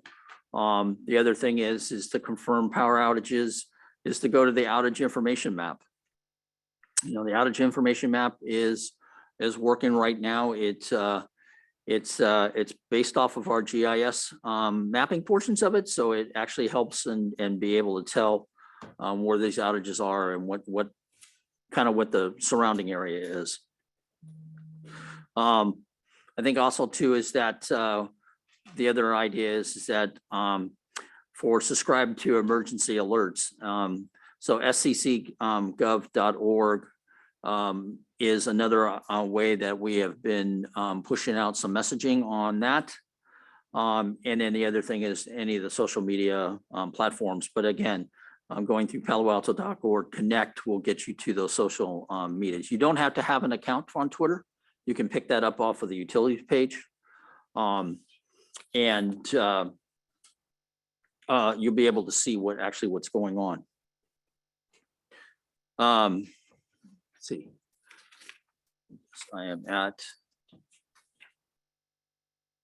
So what are we doing in the future portion of it? So on the 26th of this month, we're actually going to council.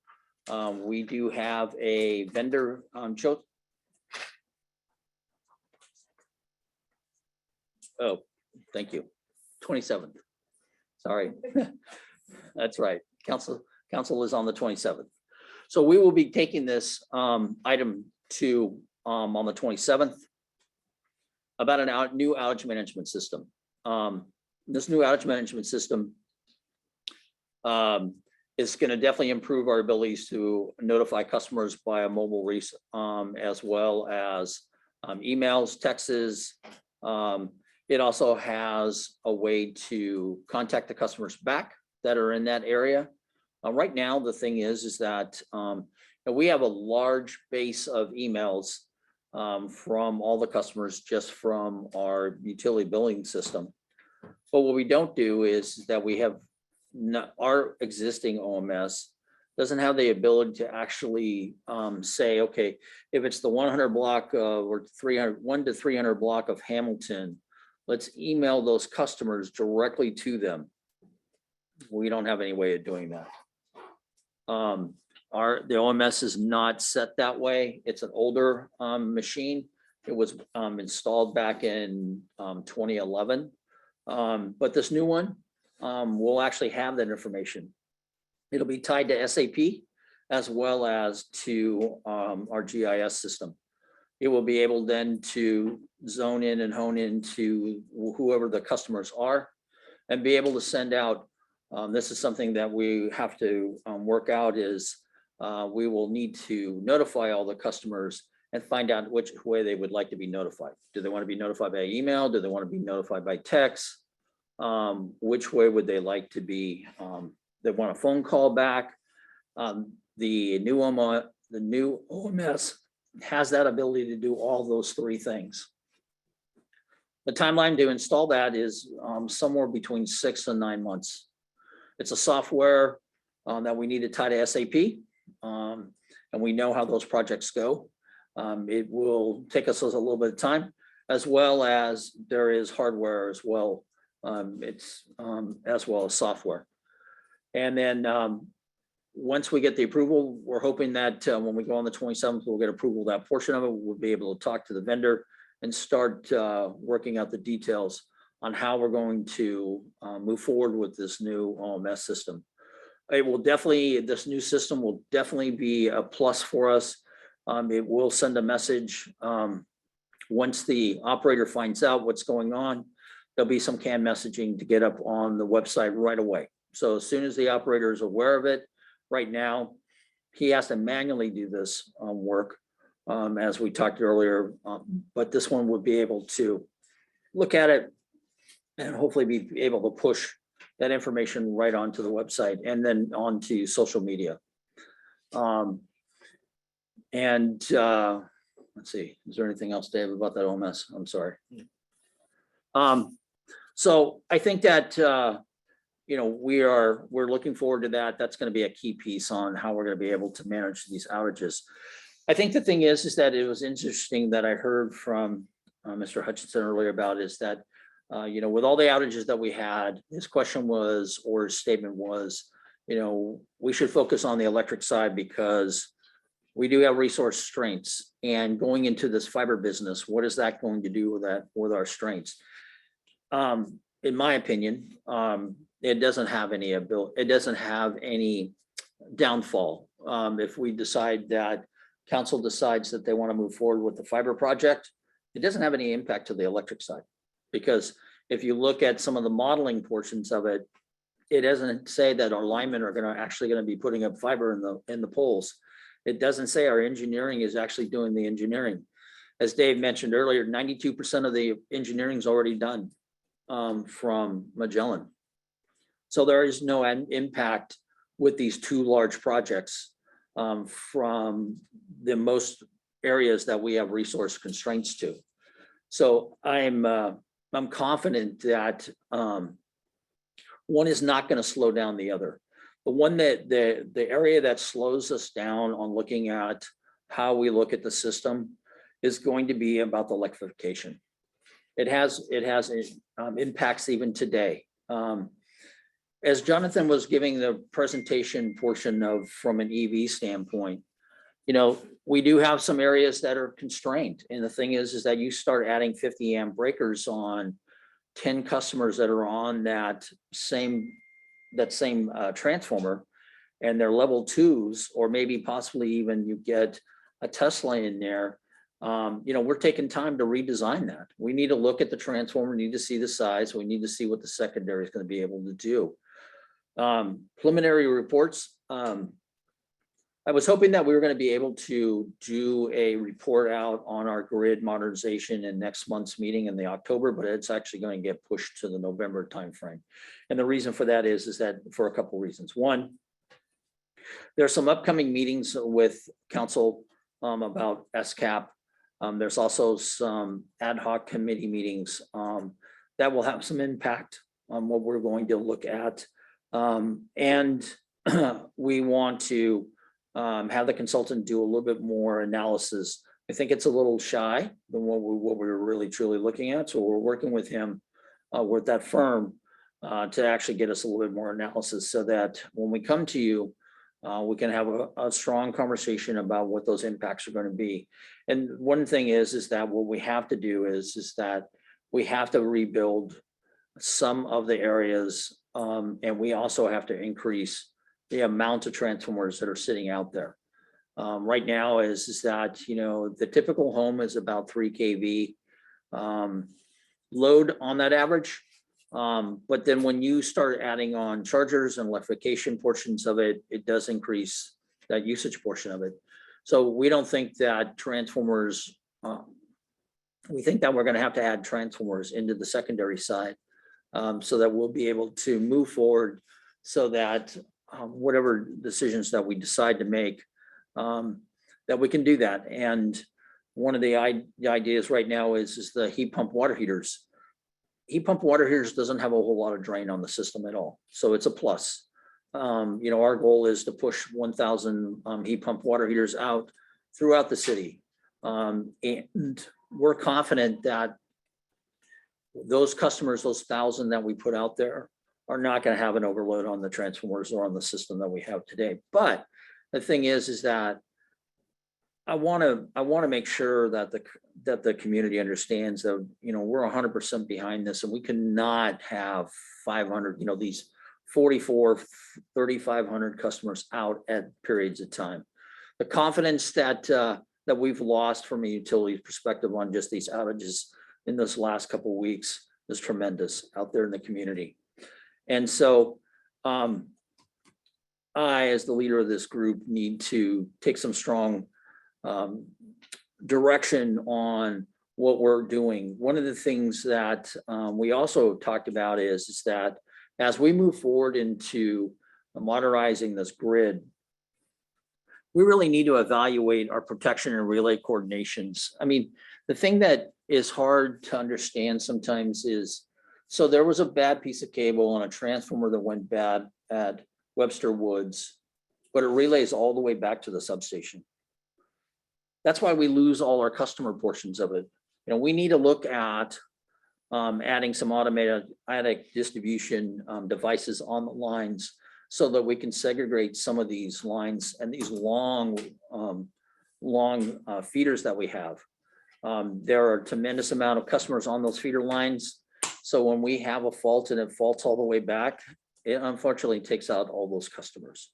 There's devices out there that we could actually put in the overhead, separate the underground sections, so that if there was a fault, it wouldn't take out, if it was in the underground, it'll stop it at the overhead. All the overhead will still be working, or vice versa. So those are things that we have to look at as we design the new system and how we can protect. We need to break it into smaller section portions of it so it doesn't have such a huge impact to so many large customers.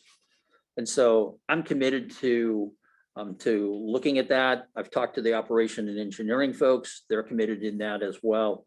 And this is something that we're going to have to work with a consultant on, about how we're going to get these other type of automation portions that we can put onto the lines as we rebuild the system as a whole. So basically, in closing, you know, I take great pride in providing the power to the community. And I appreciate their patience. I know that they've gone through a lot in this last outages that we've had. And, you know, we are committed to continually to improve our system and the practice and provide high quality, reliable service that Palo Alto is known for. It's very important that that we stay focused on that. And as we move forward with the new projects that we're looking at, as well as making sure that what works today is actually working, because right now it's not working very well. I feel really bad personally, on a personal note, that we do have so many outages at this point that, you know, we, like I said, we have lost the trust from the community as itself. And that it's important to me that we build that trust back up, and it's not going to come easy. And so we need to move forward and take proactive approaches on how we are going to run this system and what we need to do. So with that, I'll open it up to any of your questions that you may have.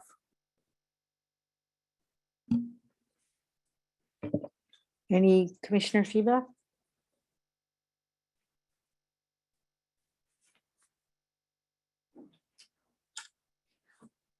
I don't think it's so much lack of interest as much as the hour. Okay.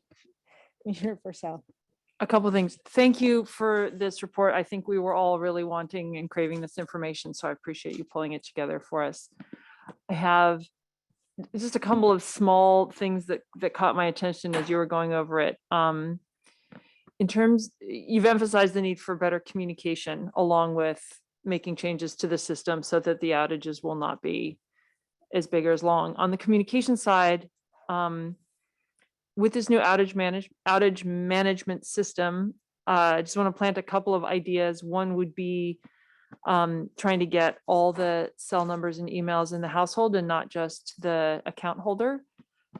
From your nods, maybe you're already on that. Yes, the new system allows you to add as many phone numbers or emails. And to actively solicit getting those. And I would also consider making the default be over communication. So people get email and phone and text and whatever else you've got until they log in and back off and say, no, I don't want as much information. And oh, so you referred to a system through the police department. Did you say it was Nextel or Nixle? Nixle. Okay. Sorry if I said that. Nixle. Yes. Very good. And I think that was it for me. Thank you. Commissioner Max. Director Bachelor, well, first of all, I think we appreciate the very specific and timely discussion and candid discussion of this. I know it's a big challenge. Has there, with all this happening, has there been a, kind of Pareto analysis to understand what the biggest causes of outages are, and, as a first step toward remediation? So, I think the thing is that we've looked at all 19 of these and analyzed these. Part of it is that some are just what I call natural causes. I mean, tree, mylar balloon, car hitting a pole, maybe not natural, but I mean, cause, where there's actually truly cause. But the more important piece is that, that transformer that went bad in the gardens, we looked at it, it was 17 years old. Should have never went. But we think what ended up happening was that cable was about 22 years old, 23 years old. It should last longer than that, but it didn't. And so we are looking at right now is that we actually did some analysis in the other transformers in that area.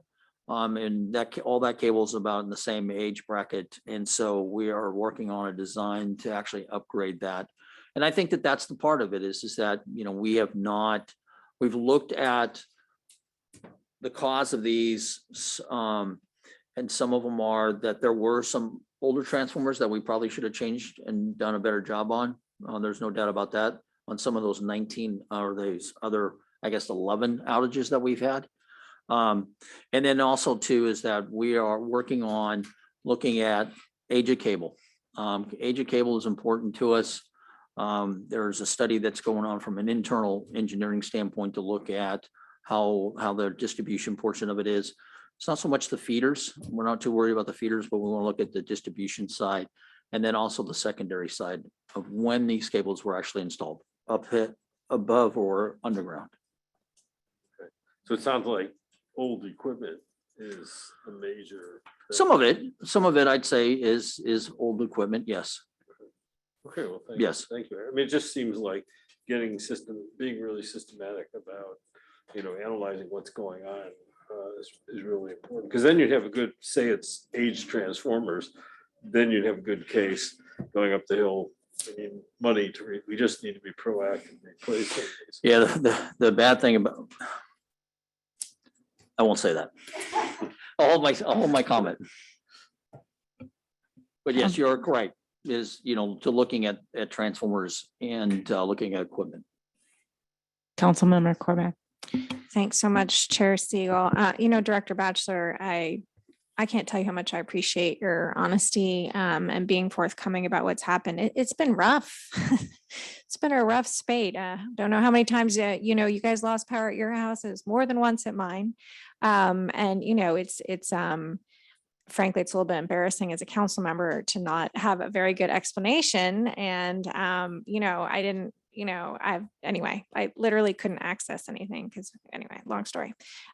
So that's been rough. And going through in detail and just listening to me, it's a little bit like listening to Dr. Perkins when she comes. I'm like, oh, wow, it's just so complicated and I'm learning more about it. But there are the two parts. There's what is physically happening and then what we're telling people. And so I appreciate, greatly that you're taking both of those to heart. And I'm confident that, the UAC and council members, ready to help in any way we can. Of course, we have, talented professional communication staff, both at the city and at the utilities level. And I don't need to, belabor the point about how important it is that, electricity be reliable, because it's, it's like even just the connectivity, that relies on electricity is so much more important to people. And I'll just say something that, I've certainly noticed over the past couple of years. I don't know if it's just a reflection of COVID or the increase, but people's patience is less than it used to be. And that's just how it is. And that's what people expect now, because, everyone needs to be on all the time for everything they're doing. So it's not just, okay, people can't, watch their TV show when they're home at night. People are doing meetings at 9 p.m., in other countries, et cetera. So this is an important topic. And, I think it's worth the UAC and yourself thinking about how to work on this over time. I hesitate to say that you have lost the confidence of the community. I think it's been a bit shaken. And hot weather doesn't help. No one feels better in the hot weather, right? So that's been a bit of a double whammy, but this is serious, and I appreciate you taking it seriously, and ready to help any way we can. Thank you. Thank you, Councilmember Cormac. Okay. One more little Yeah, question. Commissioner Porcel. Thanks. I just remembered my other question. When there are rolling blackouts, how does the utility decide what customers to black out? Like, I made note of the fact that you chose business customers in this case, and I assume that was not an accident. Sort of what's the thought process? What's the algorithm? So it all depends on, in this case, we were asked for 7 megs. So, what we thought was most likely after a 5 o'clock period of time, the business part kind of shuts down a little bit. There's still about 3.5 to 4 megs of power up there. So we think that most people are going home at that period of time. So that's going to be one of the first priorities. We communicated with them ahead of time, days in advance, because we knew that these heat waves were going to happen. We told them that, look, this is going to happen possibly in the next week, and you're going to be the first priority. So they were aware of this information was being given to them. And then the other thing is that, it could come in that we have to give up 10 megs worth of service. So that means now we got to find 7 more megs. And one of the things that we do put in our priority portions of it, we do not try to shut down the downtown areas, California Ave, University. We're not shutting down the hospital. That is a no. Stanford's not going to go off, the shopping center itself. And then we also have to think about, okay, so heat wave, working with CSD and to come up with cooling centers. So where can people go? So one of the things that we put up on the website portion of it is over the weekend as well, for the whole week, is it was rotating from some of the libraries as well as some of the gathering parts. And so once we move into that area where we decide that where that cooling area is going, cooling center, we're not going to shut that area off as well. So then at that point, then it's looking at, so one of the things we did some exercises on this, and we've been practicing for probably the last month or more about, because we have brand new operators. So they don't have a clue, when you get into these rolling blackout portions of it, what you need to do. So we've been rolling with the operational groups as well as with our operators to actually simulate where we can pick up power. And we've got it down to most, I'd say down to 1 meg areas. But we're not going to shut off 7 1 meg areas because that's almost, a large portion of the town side. So then we look at, okay, where is mostly some of this at? So where can we pick up the most megs with the less impacts they're going to have to the community? And so we chose, the next part was that there was 3.5 megs in Midtown. So that's why we decided to go to Midtown. Now, the idea is that we were going to leave the, if this would have continued to roll into another hour's worth of outages, we were going to leave the business park out. And then we would have had to go and look for maybe a multitude of another couple of different locations for doing this rolling blackout. So it all depends on what we were asked for, first of all. So if we would have been asked for the 3.5, we would have never had any impact to the customers. We would have just shut off the business park, sat it there and waited for them to come back and see what they wanted from us. So it all, again, it's tough to answer your question because I don't know how, what the ask is, but that's how we look at it. It's just that we look at how we can break smaller sections out that has the least amount of impact.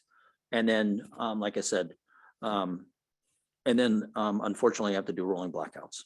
The bad thing about it is that we cannot. So if we were going to go to Midtown, we don't have a mechanism to actually contact those customers ahead of time. That's the problem right now today. So I can't tell you that I'm going to shut off your power in an hour.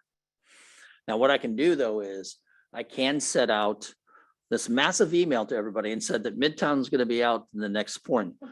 So one of the things that we are looking at right now is that we're able to, we found out that we were able to pull some information off of all these where we've got these identifiers from the priority list.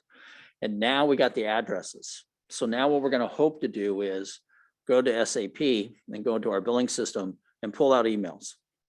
And if we have cell phones, I don't know if we're going to be able to text it today, but we'll at least be able to give them an email that says, hey, in the next hour, you're going to be in the next block. And the thing is that we're going to try to make sure that we can contact that because we do have this hour window that we can make contact with customers. That's helpful. Thank you.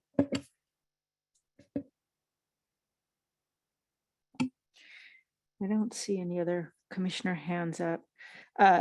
Thank you, Director Batchelor. I'm really looking forward to the November presentation. I hope it's equally, forthright and exhaustive.